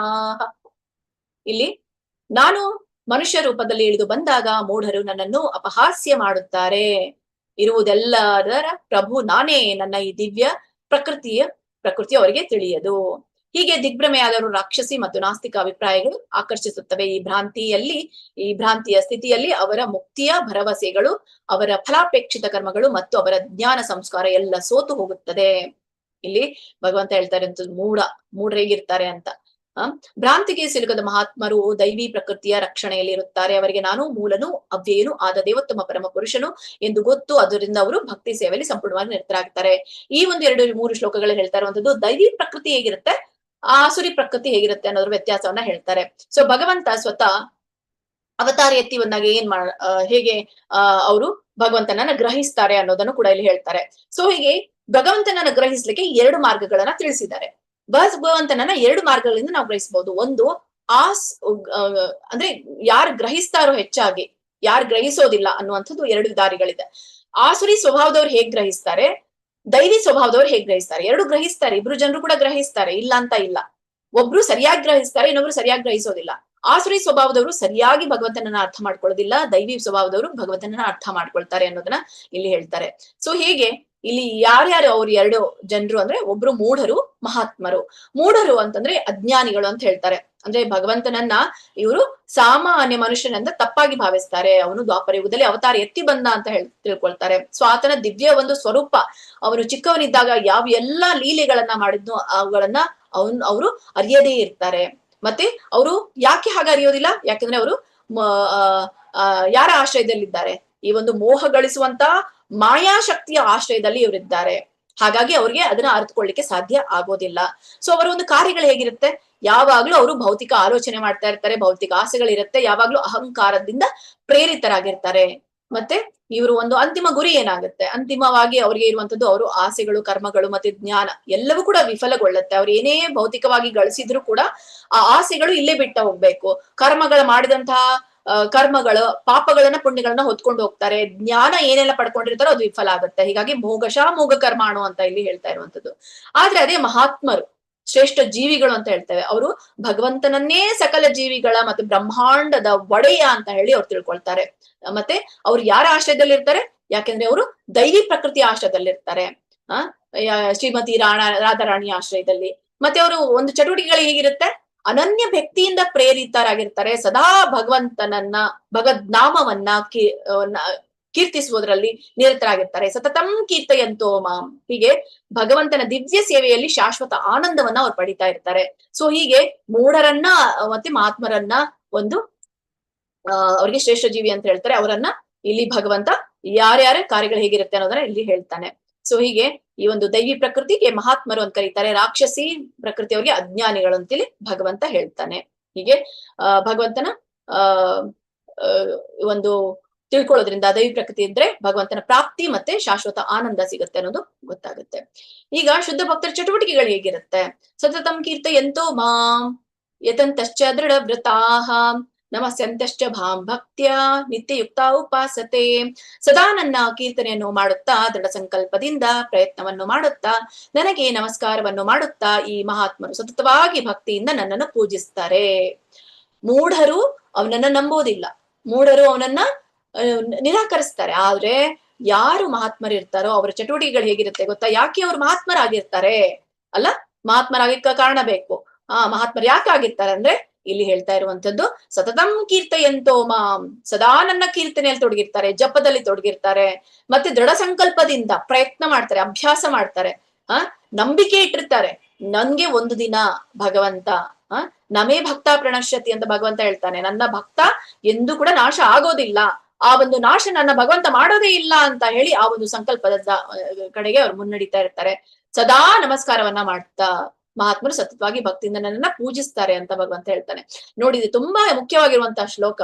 ಈ 700 ಶ್ಲೋಕಗಳೇನಿದೆಯೋ ಭಗವದ್ಗೀತೆಯಲ್ಲಿ, ಆ 700 ಶ್ಲೋಕದಲ್ಲಿ ಮಧ್ಯದಲ್ಲಿ ಇರುವಂತಹ ಶ್ಲೋಕ ಇದು. ಅಂದ್ರೆ ಈ 350 ಶ್ಲೋಕ, 350 ಮತ್ತೆ 351 ಏನು ಮಧ್ಯದಲ್ಲಿ ಇರುವಂತಹ ಶ್ಲೋಕಗಳಿದೆಯೋ ಇವು ತುಂಬಾನೇ ಆಸಕ್ತಿದಾಯಕವಾಗಿರುವಂತದ್ದು. ಇವು ಈ ಒಂದು ಸಂಪೂರ್ಣ ಗೀತೆಯ ಒಂದು ಮಧ್ಯಭಾಗದಲ್ಲಿ ಇರುವಂತದ್ದು. ಮತ್ತೆ ಇದರ ಒಂದು ಸಾರ ತುಂಬಾನೇ ಅರ್ಥಗರ್ಭಿತವಾಗಿರುವಂತದ್ದು. ತುಂಬಾನೇ ಇದನ್ನ ನಾವು ತಿಳ್ಕೊಬೇಕಾಗಿರುವಂತದ್ದು. ಇಲ್ಲಿ ಮಹಾತ್ಮಾನಸ್ತು ಮಾಂ ಪಾರ್ಥ ದೈವಿ ಪ್ರಕೃತಿ ಮಾಶ್ರಿತಾಹ. ಈ ಭಕ್ತಿಯ ದೇವತೆಯಾದ ರಾಧಾರಾಣಿ ಹೇಳ್ತವೆ. ಸೊ ಈ ಪ್ರಕೃತಿಯ ಆಶ್ರಯದಲ್ಲಿ ಇದ್ದಾಳೆ ಅಂತ ನಾವು ತಿಳ್ಕೊಳ್ತೇವೆ. ಸತತಂ ಕೀರ್ತಯಂತೋ ಮಾಂ, ಸತತಂ ಕೀರ್ತಯಂತೋ ಮಾಂ ದೃಢ ಸಂಕಲ್ಪ ಯತಂತಶ್ಚ ದೃಢ ವ್ರತಃ. ದೃಢ ಸಂಕಲ್ಪದಿಂದ ಸದಾ ಭಗವಂತನ ನಾಮವನ್ನ ಕೀರ್ತನೆ ಮಾಡುವಂಥದ್ದು. ಇದೇ ಒಂದು ಗೀತೆಯ ಅತಿ ಮುಖ್ಯ ಸಂದೇಶ ಆಗಿದೆ. ಏನು? ದೈವಿ ಆಶ್ರಯದಲ್ಲಿ ಯಾರ್ಯಾರು ಇರ್ತಾರೋ, ಮಹಾತ್ಮಾನಸ್ತು ಮಾಂ ಪಾರ್ಥ, ದೈವಿ ಪ್ರಕೃತಿ ಆಶ್ರಯದಲ್ಲಿ ಯಾರು ಇರ್ತಾರೋ ಅವರು ಯಾವಾಗ್ಲೂ ನಾಮ ಸಂಕೀರ್ತನೆ ತೊಡಗಿರ್ತಾರೆ. ಹಾಗಾಗಿ ಕಲಿಯುಗದ ಒಂದು ಏಕೈಕ ಧರ್ಮ ಅದೇ ನಾಮ ಸಂಕೀರ್ತನ ಅನ್ನೋದು, ನಾವಿಲ್ಲಿ ನಾಮ ಸಂಕೀರ್ತನ ಯಜ್ಞ ಅನ್ನೋದು ತಿಳ್ಕೊಳ್ತೇವೆ. ಮುಂದುವರಿಸ್ತಾ, ಅಹಂ ಕ್ರತುರ್ ಅಹಂ ಯಜ್ಞ ಸ್ವದಾಹಂ ಅಹಂ ಔಷಧಂ ಮಂತ್ರೋಹಂ ಅಹಂ ವೇಯ ಏವಾಜ್ಯಂ ಅಹಂ ಅಗ್ನಿರಹಂ ಹುತಂ. ನಾನು ವೈದಿಕ ವಿಧಿ, ನಾನೇ ಯಜ್ಞ, ನಾನೇ ಪಿತೃಗಳಿಗೆ ಅರ್ಪಿಸುವ ಆಹುತಿ, ನಾನೇ ಔಷಧ ಮೂಲಿಕೆ, ನಾನೇ ಮಂತ್ರ, ನಾನೇ ಅಜ್ಯ, ನಾನೇ ಅಗ್ನಿ, ನಾನೇ ಹುತ. ನಾನು ವಿಶ್ವದ ತಂದೆ, ತಾಯಿ, ಆಧಾರ ಮತ್ತು ಪಿತಾಮಹ. ನಾನು ಜ್ಞಾನದ ಗುರಿ, ಪವಿತ್ರೀಕರಿಸುವವನು, ಓಂಕಾರ. ನಾನೇ ಋಗ್ ಸಾಮ ಯಜುರ್ವೇದಗಳು. ನಾನೇ ಗುರಿಯು, ನಾನೇ ಪೋಷಿಸುವವನು, ನಾನೇ ಯಜಮಾನನು, ನಾನೇ ಸಾಕ್ಷಿ, ನಾನೇ ನಿವಾಸ, ನಾನೇ ಆಶ್ರಯ, ನಾನೇ ಅತ್ಯಂತ ಆಪ್ತ ಗೆಳೆಯ, ನಾನೇ ಸೃಷ್ಟಿ, ನಾನೇ ಪ್ರಳಯ, ನಾನೇ ಎಲ್ಲಕ್ಕೂ ಆಧಾರ, ನಾನೇ ವಿಶ್ರಾಂತಿ ತಾಣ, ನಾನೇ ಶಾಶ್ವತ ಬೀಜ. ಅರ್ಜುನನೇ, ನಾನೇ ಶಾಖವನ್ನ ಕೊಡುತ್ತೇನೆ, ನಾನೇ ಮಳೆಯನ್ನು ತಡೆಹಿಡುತ್ತೇನೆ ಮತ್ತು ಮಳೆಯನ್ನ ಸುರಿಸುತ್ತೇನೆ, ನಾನೇ ಅಮೃತ, ನಾನೇ ಮೃತ್ಯು, ಚೇತನ ಮತ್ತು ಜಡವಸ್ತು ಎರಡೂ ನನ್ನಲ್ಲಿದೆ. ನೋಡಿ, ಭಗವಂತ ಇಲ್ಲಿ ತನ್ನ ಒಂದು ವೈಭವವನ್ನ ತಾನೇ ಹೇಳ್ತಾ ಇದ್ದಾನೆ. ಇದರರ್ಥ ತನ್ನ ತಾನು ಹೇಳ್ತಾರ ಅಂತ ಹೇಳ್ಬಾರ್ದು ಅಂತ ನಮ್ಗೆ ನಾವು ಅನ್ಕೊಳ್ತೇವೆ. ಆದ್ರೆ ಪ್ರತಿಯೊಂದು ನೋಡಿ, ಯಾವುದೇ ಒಂದು ವ್ಯಕ್ತಿ ತನ್ನ ಒಂದು ಏನೇ ವಸ್ತುವನ್ನ ಇಂಟ್ರೊಡ್ಯೂಸ್ ಮಾಡೋದಿದ್ರು ಕೂಡ ಆ ವಸ್ತುವಿನಲ್ಲಿ ಏನೆಲ್ಲ ಕ್ವಾಲಿಟೀಸ್ ಇದೆ, ಆ ಕ್ವಾಲಿಟೀಸ್ ಯಾಕಿದೆ, ಮತ್ತೆ ತಾನು ಏನೆಲ್ಲ ಮಾಡಿದಾನು ಇಲ್ಲಿವರೆಗೂ ಅದನ್ನೆಲ್ಲ ಹೇಳ್ಕೊಳ್ಳುವಂತಹದ್ದು ಭೌತಿಕವಾಗಿ ಕೂಡ ಇದೆ. ಆದ್ರೆ ಭಗವದ್ಗೀತೆಯಲ್ಲಿ ಅರ್ಜುನನಿಗೆ ಯಾಕೆ ತಿಳಿಸ್ತಾ ಇರೋದಂತಂದ್ರೆ, ಮುಂದೆ ಯಾರು ಭಗವಂತನನ್ನ ಅರಿಯೋದಿಲ್ವೋ, ಯಾಕೆ ಅದೇನು ಗುರು ಪರಂಪರೆಯಿಂದ ಬಂದಂತಹ ಜ್ಞಾನ ನಾಶ ಆಗಿದೆಯೋ, ಆ ಜ್ಞಾನವನ್ನ ಮರುಸ್ಥಾಪಿಸ್ಲಿಕ್ಕೆ ಭಗವಂತ ಇಲ್ಲಿ ತನ್ನನ್ನ ತಾನು ಗುರುತಿಸ್ಲಿ ಜನರು ಅನ್ನೋದಕ್ಕೋಸ್ಕರ ಈ ರಹಸ್ಯವಾದಂತಹ ಭಾಗ ಹೇಳ್ತಾ ಇದ್ದಾನೆ. ಆದ್ರೆ ಎಲ್ಲೂ ಕೂಡ ರಹಸ್ಯ ಅರ್ಥ ಆಗೋದಿಲ್ಲ, ಕೇವಲ ಭಕ್ತರಿಗೆ ಮಾತ್ರ ಇದು ಅರ್ಥ ಆಗುವಂತದ್ದು. ಸರ್ವವ್ಯಾಪಿ ಭಗವಂತ ಎಲ್ಲದರ ಮೂಲ ತತ್ವವಾಗಿದ್ದಾನೆ. ಹೇಗೆ ಈ ಒಂದು ನಾನೇ ಯಜ್ಞ, ನಾನೇ ಮಂತ್ರ, ನಾನೇ ಅಗ್ನಿ, ನಾನೇ ಆಹುತಿ ಅಂತ ಹೇಳ್ತಾರಲ್ಲ, ಸೊ ಎಲ್ಲದಕ್ಕೂ ಆಶ್ರಯ ಅವನೇ ಆಗಿದ್ದಾನೆ. ಈಗ ಉದಾಹರಣೆ ನೋಡೋದಾದ್ರೆ, ಈ ಚಿನ್ನದ ಆಭರಣಗಳನ್ನ ತಗೊಳ್ಳೋದಾದ್ರೆ, ಚಿನ್ನ ಹೇಗೆ ಬರುತ್ತೆ, ಒಂದು ಶುದ್ಧ ಚಿನ್ನ 24 ಕ್ಯಾರೆಟ್, ಅದರಿಂದ ವಿಭಿನ್ನವಾದಂತಹ ಒಡವೆಗಳನ್ನ ಮಾಡಲಾಗುತ್ತೆ. ಲೈಕ್ ಫಿಂಗರ್ ರಿಂಗ್ ಆಗಿರ್ಬೋದು, ನೆಕ್ಲೆಸ್ ಆಗಿರ್ಬೋದು, ಮತ್ತೆ ಬಳೆಗಳಾಗಿರ್ಬಹುದು. ಹೀಗೆ ಈ ಒಂದು ಬಳೆ, ಈ ಜಗತ್ತಿನ ವಿವಿಧ ವಸ್ತುಗಳು ಕೇವಲ ಪರಿಕಲ್ಪನೆ, ಆದ್ರೆ ಇದು ಎಲ್ಲದಕ್ಕೂ ಎದರಿಂದ ಆಗಿರುವಂತದ್ದು, ಇದ್ರ ಮೂಲ ಯಾವುದು? ಚಿನ್ನ. ಯಾವ್ದು ಚಿನ್ನ? ಶುದ್ಧ ಚಿನ್ನ. ಸೊ ಆಭರಣಗಳ ಆಕಾರ ಮತ್ತೆ ಹೆಸರುಗಳು ಬೇರೆ ಬೇರೆ ಆಗಿರ್ಬಹುದು, ಅವುಗಳ ಮೂಲ ವಸ್ತು ಏನಿದೆ? ಚಿನ್ನಾನೇ ಆಗಿದೆ ಅಲ್ಲ. ಈ ಬ್ರಹ್ಮಾಂಡಗಳು ಪ್ರತಿಯೊಂದು ವಸ್ತುವಿನ ಮೂಲ ತತ್ವ ಪರಮಾತ್ಮನೇ. ಆದ್ರಿಂದ ಯಾವುದೇ ರೂಪದ ಆರಾಧನೆ ಅಂತಿಮವಾಗಿ ಅವನನ್ನೇ ತಲುಪುತ್ತೆ. ನೋಡಿ, ನೀವು ಯಾವುದೇ ರೂಪದ ಆರಾಧನೆ ಮಾಡಿ, ಯಾವುದೇ ದೇವತೆಗಳನ್ನ ಆರಾಧನೆ ಮಾಡಿ, ಅಂತಿಮವಾಗಿ ತಲುಪೋದು ಅವನಿಗೆ. ಬಟ್ ನೇರವಾಗಿ ನಾವು ಮಾಡೋದು ಯಾವುದು ಅಂತಂದ್ರೆ, ಅದೇ ನೇರವಾಗಿ ಮಾಡೋದೇನೆ ಸರಿಯಾಗಿರುವಂತದ್ದು, ಶುದ್ಧವಾಗಿರುವಂತದ್ದು ಅಂತ ಭಗವಂತ ಇಲ್ಲಿ ಹೇಳ್ತಾನೆ. ಸೊ ದೇವತಾ ಆರಾಧಕರು ಹೇಗಿರ್ತಾರೆ? ಸೊ ವೇದಗಳನ್ನ ಅಭ್ಯಾಸ ಮಾಡಿ, ಸೋಮರಸವನ್ನ ಪಾನ ಮಾಡಿ, ಸ್ವರಲೋಕಗಳನ್ನ ಆರಿಸುವವರು ಪರೋಕ್ಷವಾಗಿ ನನ್ನನ್ನು ಪೂಜಿಸ್ತಾರೆ. ಸೊ ಇಂಡೈರೆಕ್ಟ್ ಆಗಿ ನನ್ನನ್ನ ಪೂಜೆ ಮಾಡ್ತಾರೆ. ಯಾರೆಲ್ಲ ಸ್ವರ್ಗ ಲೋಕವನ್ನ ಬಯಸಿ ಇಂಡೈರೆಕ್ಟ್ ಆಗಿ ಪೂಜೆ ಮಾಡ್ತಾರೆ, ದೇವತೆಗಳನ್ನ ಪೂಜಿಸಿ ಪಾಪ ಪ್ರಕ್ರಿಯೆಗಳಿಂದ ಬಿಡುಗಡೆಯಾಗಿ ಪರಿಶುದ್ಧರಾಗಿ ಅವರು ಪುಣ್ಯ ಸ್ವರ್ಗಲೋಕದಲ್ಲಿ ಹುಟ್ಟುತ್ತಾರೆ, ಅಲ್ಲಿ ಸ್ವರ್ಗ ಸುಖವನ್ನ ಸವಿಯುತ್ತಾರೆ. ನೋಡಿ, ತುಂಬಾನೇ ಖುಷಿ ಆಗುತ್ತೆ ನಾ ಸ್ವರ್ಗ ಲೋಕಕ್ಕೆ ಹೋಗ್ತೇನೆ ಅಂತಂದ್ರೆ. ಸ್ವರ್ಗನೂ ಕೂಡ ಫೈನಲ್ ಇಲ್ಲ. ಹೀಗೆ ಸ್ವರ್ಗ, ಅವರು ಸ್ವರ್ಗಲೋಕದ ಅಪಾರವಾದ ಭೋಗವನ್ನ ಸವಿದು ತಮ್ಮ ಪುಣ್ಯ ಕಾರ್ಯಗಳ ಫಲವನ್ನ ಕ್ಷಯಿಸಿ ಮತ್ತೆ ಮೃತ್ಯು ಲೋಕಕ್ಕೆ ಹಿಂದಿರುಗ್ತಾರೆ. ಹೀಗೆ ಈ 3 ವೇದಗಳ ತತ್ವಗಳ ಅನುಸರಣೆಯಿಂದ ಇಂದ್ರಿಯ ಸುಖವಷ್ಟನ್ನೇ ಅರಸುವವರು ಮತ್ತೆ ಹುಟ್ಟು ಸಾವುಗಳ ಮಧ್ಯೆ ಸಿಲುಕಾಕೊಳ್ಬೇಕಾಗತ್ತೆ. ನೋಡಿ, ಈ ಒಂದು ಭೂಮಿಯಿಂದ ಸ್ವರ್ಗಲೋಕಕ್ಕೆ ಏನು ಹೋಗ್ಲಿಕ್ಕೆ ಬಯಸ್ತಾರಲ್ಲ, ಅದಕ್ಕೆ ಸಕಾಮ ಕರ್ಮ ಗತಾಗತಂ ಅಂತ ಹೇಳಿ ಕರೀತಾರೆ. ಆದ್ರೆ ಇಲ್ಲಿ ಸ್ವರ್ಗದ ಸುಖಕ್ಕಾಗಿ ತ್ರಿವೇದಗಳನ್ನ ಯಾರು ಪಠಿಸ್ತಾರೋ, ಯಜ್ಞವನ್ನ ಮಾಡ್ತಾರೋ, ಅವ್ರ ಗತಿ ಏನಾಗತ್ತೆ ಅಂತ ಭಗವಂತ ಹೇಳ್ತಾ ಇದ್ದಾನೆ. ಅವರು ಸ್ವರ್ಗಲೋಕಕ್ಕೆ ಹೋಗಿ ಮತ್ತೆ ಪುಣ್ಯ ಕ್ಷಣಿಸಿದ್ಮೇಲೆ ಮತ್ತೆ ಅವರು ಭೂಲೋಕಕ್ಕೆ ಬರ್ಬೇಕು, ಮತ್ತೆ ಪುಣ್ಯ ಮಾಡ್ತಾರೆ, ಮತ್ತೆ ಸ್ವರ್ಗಕ್ಕೆ ಹೋಗ್ತಾರೆ, ಮತ್ತೆ ಇಲ್ಲೇ ಬರ್ಬೇಕು. ಹಾಗೆ ಇಲ್ಲೇ ಹೋಗ್ತಾ ಇರ್ತಾರೆ, ಇಲ್ಲೇ ಬರ್ತಾ ಇರ್ತಾರೆ. ಆದ್ರೆ ಆ ಒಂದು ಪ್ರಯಾಣ ಅನ್ನುವಂಥದ್ದು ಎಂಡ್ ಆಗಲ್ಲ. ಆದ್ರೆ ಯಾರು ನಿಷ್ಕಾಮ ಭಕ್ತಿಯಲ್ಲಿ ಇರ್ತಾರೋ, ಅನನ್ಯ ಭಕ್ತಿಯಲ್ಲಿ ಇರ್ತಾರೋ, ಯಾವುದೇ ಭೌತಿಕ ಲಾಭದ ಅಪೇಕ್ಷೆ ಇಲ್ಲದೆ ನಿಷ್ಕಾಮವಾಗಿ ನಿರಂತರವಾಗಿ ಭಗವಂತನನ್ನ ಧ್ಯಾನಿಸುವವರು ಇರ್ತಾರೋ, ಈ ಒಂದು ಚಕ್ರ ಏನಿದೆಯಲ್ಲ, ಸಂಸಾರ ಅನ್ನುವಂತಹ ಚಕ್ರ, ಅದರಿಂದ ಪಾರವಾಗಿ ನೇರವಾಗಿ ಅವ್ರು ಏನ್ ಮಾಡ್ತಾರೆ? ಭಗವಂತನ ಶಾಶ್ವತ ಲೋಕದಲ್ಲಿ ನೆಲೆಸ್ತಾರೆ ಅನ್ನೋದನ್ನ ಹೇಳ್ತಾರೆ. ಹೀಗೆ ನಮ್ದೇನು ಭೌತಿಕವಾದಂತಹ ವಿಷಯಗಳಿದೆಯೋ, ಕೃಷ್ಣನ ಇಲ್ಲದೆ ಇರುವಂತಹ ವಿಷಯಗಳು, ಲೈಕ್ ಭೌತಿಕ ಸಂಪತ್ತು, ನಮ್ಮ ಉನ್ನತವಾದಂತಹ ಶಿಕ್ಷಣ, ಉನ್ನತವಾದಂತಹ ನಮ್ಮ ಒಂದು ಅಧಿಕಾರ, ನಮ್ಮ ಇದು ಏನ್ ಹೇಳ್ಬೋದು, ಪೋಸ್ಟ್ ಅಂತ ಹೇಳ್ಬೋದು, ನಮ್ಮ ಕುಟುಂಬ, ನಮ್ಮ ಐಶ್ವರ್ಯ, ಇವೆಲ್ಲವೂ ಕೂಡ ಸೊನ್ನೆ ಅಂತ ಹೇಳಲಾಗತ್ತೆ ಈ ಭೌತಿಕ ಜಗತ್ತಿನಲ್ಲಿ. ಭಗವಂತ ಈಗಾಗ್ಲೇ ಗೊತ್ತು ನಿಮ್ಗೆ, ಷಡೈಶ್ವರ್ಯಗಳನ್ನ ಹೊಂದಿರುವಂತವನು. ನಮ್ಮಲ್ಲಿ ಇಷ್ಟು ಸ್ವಲ್ಪ ಸಂಪತ್ತಿದ್ರೆ ನಾವು ಹಿಗ್ಗಿ ಬಿಡ್ತೇವೆ, ಬಟ್ ಅದೆಲ್ಲೂ ಕೂಡ ಸೊನ್ನೆ ಆಗಿರುವಂತದ್ದು. ಯಾಕಂದ್ರೆ ನಾವು ಜನ್ಮ ಮೃತ್ಯು ಇದ್ದೇ ಇದೆ, ಎಲ್ಲ ಇಲ್ಲೇ ಬಿಟ್ಟು ಹೋಗ್ಬೇಕು, ನಾವೆಲ್ಲ ಬಿಗ್ ಸೊನ್ನೆ ಇದ್ದ ಹಾಗೆ. ಬಟ್ ಯಾವಾಗ ನಾವು ಅದ್ರ ಹಿಂದೆ ಒಂದು ಅಂತ ಹೇಳಿ ಶ್ರೀ ಕೃಷ್ಣನನ್ನ ಸೇರಿಸ್ತೇವೆ, ಅವಾಗ ಲಕ್ಷ ಅದು ಆಗತ್ತೆ, ಎಷ್ಟೋ ಕೋಟಿ ಆಗತ್ತೆ. ಹೀಗೆ ಕೃಷ್ಣನಿಲ್ಲದ ಭೌತಿಕ ಏನೆಲ್ಲ ನಮ್ಮ ಸಾಧನೆಗಳಿದೆಯೋ ಇವೆಲ್ಲ ಕೂಡ ಬಿಗ್ ಸೊನ್ನೆ, ಅದಕ್ಕೇನೆ ಸಮಾನ. ಜೀವನದಲ್ಲಿ ಕೃಷ್ಣ ಅನ್ನುವಂತ ಒಂದು ನಂಬರ್ ಅನ್ನ ನಾವು ಅಲ್ಲಿ ಸೇರಿಸಿದಾಗ ಮಿಕ್ಕೆಲ್ಲ ಸೊನ್ನೆಗಳಿಗೆ ಏನಿರುತ್ತೆ, ಮೌಲ್ಯ ಅನ್ನೋದು ಬರುತ್ತೆ. ಅನನ್ಯಶ್ಚಿಂತೆಯಂತೋ ಮಾಂ ಯೇ ಜನಾ ಪರ್ಯುಪಾಸತೆ ತೇಷಾಂ ನಿತ್ಯಾಭಿಯುಕ್ತಾನಾಂ ಯೋಗಕ್ಷೇಮಂ ವಹಾಮ್ಯಹಂ. ತುಂಬಾನೇ ತಿಳ್ಕೊಬೇಕಾಗಿರುವಂತದ್ದು, ನನ್ನ ಜೀವನದಲ್ಲಿ, ನನ್ನ ಸ್ವತಃ ಹೇಳ್ತೇನೆ, ನನ್ನ ಜೀವನ ಪರಿವರ್ತನೆ ಆಗಿರುವಂತದ್ದೇ, ನನ್ನ ಜೀವನದಲ್ಲಿ ಏನ್ ಬದಲಾವಣೆಗಳಾಗಿರಿದೆಯೋ ಕೃಷ್ಣ ಪ್ರಜ್ಞೆಯಲ್ಲಿ ಅದನ್ನ ಕಂಡ್ಕೊಂಡಿರುವಂತದ್ದು, ನನಗೆ ಅನುಭವಕ್ಕೆ ಬಂದಿರುವಂತದ್ದು, ಈ ಅನುಭವಕ್ಕೆ ಬಂದಿರುವಂತಹ ಶ್ಲೋಕ ಇದು. ಯೋಗಕ್ಷೇಮಂ ವಹಾಮ್ಯಹಂ. ಅನನ್ಯ ಚಿಂತೆ ಇಲ್ಲದೆ ಒಂದೇ ಮನಸ್ಸಿನಿಂದ ನನ್ನನ್ನು ಪೂಜಿಸುತ್ತಾ ನನ್ನ ದಿವ್ಯ ರೂಪವನ್ನು ಧ್ಯಾನಿಸುವವರು ಯಾರೋ ಅವರಿಗೆ ನಾನು ಇಲ್ಲದನ್ನ ಕೊಡುತ್ತೇನೆ, ಮತ್ತೆ ಇರುವುದನ್ನ ಕಾಪಾಡುತ್ತೇನೆ ಅಂತ ಹೇಳ್ತಾನೆ. ನಿನ್ ಕಡೆ ಏನಿಲ್ವೋ ಅದ್ ನಾನು ಕೊಡ್ತೇನೆ, ನಿನ್ ಕಡೆ ಇರೋದನ್ನ ನಾನು ಕಾಪಾಡ್ತೇನೆ. ಸೊ ನನಗೆ ಇಲ್ಲಿ ಭಗವಂತ ಇರುವುದನ್ನ ಕಾಪಾಡಿದ ಅನ್ನೋದನ್ನ ನಾವು ತಿಳ್ಕೋಬಹುದು. ಹಾಗಾಗಿ ಭಗವಂತ ಹೇಳ್ತಾನೆ, ಯೋಗಕ್ಷೇಮ ಅನ್ನುವಂಥ ಎರಡು ವಿಷಯವನ್ನ ಭಗವಂತ ಇಲ್ಲಿ ನಮ್ಗೆ ತಿಳಿಸ್ತಾ ಇದ್ದಾರೆ. ಅಂದ್ರೆ ಅಭಾವವನ್ನ ಪೂರೈಸೋದು, ಏನ್ ಕಡಿಮೆ ಇದೆಯೋ ಅದನ್ನ ಪೂರೈಸ್ತಾನೆ. ಭಕ್ತನಿಗೆ ಆಧ್ಯಾತ್ಮಿಕ ಮುನ್ನಡೆಗೆ ಏನ್ ಬೇಕೋ ಅದು ಮಾತ್ರ, ದೇವತೆಗಳ ನಮ್ಗೆ ಏನ್ ಬೇಕೋ ಅದೆಲ್ಲ ಕೊಡ್ತಾರೆ ಅಲ್ಲ. ಯಾಕೆಂದ್ರೆ ಹೇಗೆ ನಮ್ಮ ಕಾಕ ದೊಡ್ಡಪ್ಪಗಳಿದ್ದಾರೆ ಹಾಗೆ ಏನೆಲ್ಲ ಬೇಕೋ ಅದೆಲ್ಲ ಕೊಡ್ತಾರೆ. ಆದ್ರೆ ಏನು ಆಧ್ಯಾತ್ಮಿಕ ಮುನ್ನಡೆಗೆ ಏನು ಕಡಿಮೆ ಇದೆಯೋ ದದಾಮಿ ಬುದ್ಧಿ ಯೋಗಂ ತಂ, ಅದನ್ನು ಭಗವಂತ ನಮಗೆ ಒದಗಿಸ್ತಾನೆ. ಕ್ಷೇಮ ಅಂದ್ರೆ ಏನು ನನ್ನ ಹತ್ರ ಇದೆಯೋ ಈಗ ಇರುವುದನ್ನ ರಕ್ಷಿಸ್ತಾನೆ. ನೋಡಿ ನಮ್ಮ ಭಕ್ತಿ ಅನ್ನುವಂಥದ್ದು, ಈಗ ನನ್ನ ಹತ್ರ ಭಕ್ತಿ ಇದೆ, ರಕ್ಷಿಸ್ತಾನೆ, ಮತ್ತೆ ಕೆಳಗಿಳಿಕ್ಕೆ ಬಿಡಲ್ಲ, ಅವನು ರಕ್ಷಿಸ್ತಾನೆ. ಭಕ್ತನು ಈ ಗಳಿಸಿರುವಂತಹ ಎಲ್ಲ ಶ್ರದ್ಧೆಯನ್ನ ಭಗವಂತ ಕಾಯ್ತಾನೆ ಅನ್ನೋದನ್ನ ನಾವಿಲ್ಲಿ ತಿಳ್ಕೊಳ್ತೇವೆ. ಹೀಗೆ ಭಗವಂತ ಯೋಗಕ್ಷೇಮಂ ವಹಾಮ್ಯಹಂ, ಇರುವುದಿಲ್ಲವನ್ನ ಇರೋದಿಲ್ಲ ಏನೋ ಅದು ನೀಡ್ತಾನೆ, ಇರುವುದನ್ನ ರಕ್ಷಿಸ್ತಾನೆ. ಹೀಗೆ 9ನೇ ಅಧ್ಯಾಯ ಅದಕ್ಕಾಗಿ ಇದು ರಹಸ್ಯವಾಗಿರುವಂತದ್ದು ಅಂತ, ಅತ್ಯಂತ ರಹಸ್ಯವಾಗಿರುವಂತ ನಾವು ಹೇಳ್ತೇವೆ. ಸೊ ಭಕ್ತ ತನ್ನ ಜೀವನದ ನಿರ್ವಹಣೆಯ ಭಾರವನ್ನ ಕೃಷ್ಣನಿಗೆ ಒಪ್ಪಿಸಿದಾಗ ಆ ಅಖಿಲಾಂಡ ಕೋಟಿ ಬ್ರಹ್ಮಾಂಡ ನಾಯಕನೇ ಆತನ ಒಂದು ಯೋಗಕ್ಷೇಮದ ವೈಯಕ್ತಿಕ ಜವಾಬ್ದಾರಿಯನ್ನ ನಮ್ಮ ಮೇಲೆ ವಹಿಸಿಕೊಳ್ತಾನೆ ಅನ್ನೋದನ್ನ ನಾವು ಕಾಣ್ತೇವೆ. ಸೊ ಉದಾಹರಣೆಗೆ ಒಬ್ಬ ಬಡ ಭಕ್ತ ತನ್ನ ಮಗಳ ಮದುವೆ ಚಿಂತನೆಯನ್ನ ಮಾಡ್ತಾ ಇದ್ದ. ಅದೇ ಸಮಯದಲ್ಲಿ ಒಂದು ಭಾಗವತ ಸಪ್ತಾಹ ಇತ್ತು. ಆ ಮಗಳ ಒಂದು ಮದುವೆ ಇದ್ದುದನ್ನ ಬಿಟ್ಟು ಭಾಗವತ ಸಪ್ತಾಹದಲ್ಲಿ ಅವನು ಮಗ್ನನಾದಾಗ ಅದನ್ನ ಕೇಳ್ತಾ ಕೂತ್ ಬಿಟ್ಟ. ಅಷ್ಟು ಒಂದು ಅವನು ಮಗ್ನನಾಗ್ಬಿಟ್ಟ ಆ ಒಂದು ಕಥೆಯನ್ನ ಕೇಳಿದ್ರೆ. ನಾನು ಸಂಕ್ಷಿಪ್ತವಾಗಿ ಹೇಳ್ತೇನೆ ಈ ಒಂದು ಕಥೆಯನ್ನ, ಒಂದು ಸಮಯದ ಅಭಾವದಿಂದ. ಈ ಸಾಕ್ಷಾತ್ ಕೃಷ್ಣನೇ ಶ್ರೀಮಂತ ರೂಪದಲ್ಲಿ ಬಂದು ಆ ವಿವಾಹವನ್ನ ವಿಜೃಂಭಣೆಯಿಂದ ನೆರವೇರಿಸಿ ಕೊಡ್ತಾನೆ.